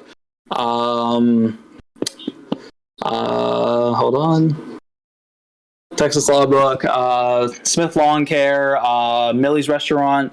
I have to thank all of them. Without them, we'd be nowhere this season in real life. So yeah, All right, my man. Well, that's phenomenal. I appreciate you. Thank you for the time. But we were looking for you. We were like, where's he at? We've got to see him. We got to talk to him. And we were able to do so. Well, congratulations on a P3 finish here, podium finish here at Talladega. And good luck on your race next week. Thank you. I really appreciate it. Absolutely. Matt, my friend, it has been a race, brother. Boy, it's been fun, man. It was a great night. Apex Cup Series presented by Wheels America. Again, folks watching, thank you for coming out. We are off tomorrow evening. Kind of probably good in this current situation. I am slated to be back Saturday at 11 p.m. Eastern for the Sim 500 ARCA Throwback Series. Keep an eye on the Extreme Sim TV Facebook page for any adjustments that may come over the next 48 hours, depending on that. I'm hoping to still make it, plan to still be there, but Jason, as you know, this situation's kind of ebbs and flows. Yeah, man, it does. It does. And I do think that you're going to need all the stuff that you can get. That's for darn sure, my man. So get your vitamin C, get your iron, get your zinc, and you take it easy. I think I went through like a case of Sunny D at this point tonight. So at least I'm making progress with that. Hey, you know what? That's what you need to do. All right, my man. Well, thanks for having me over here. I appreciate you very much. Thank you to all the viewers out there for on your channel. It's absolutely incredible to see Extreme Sim TV. Thank you very much for letting us do what we got to do. And I do wish Matt the best of luck in the future. I'm going to keep watching your streams and go back and probably comment after the fact, because we broadcast kind of almost at the same time sometimes. Yeah, we do. Well, once again, folks, for Extreme Sim TV and Signature Esports in this kind of combined broadcast, we thank you for coming out. Make sure to head over again and check out Signature Esports. Everyone, I will see you in the next one. Thank you. Have a great night. God bless everybody. And we will see you next time.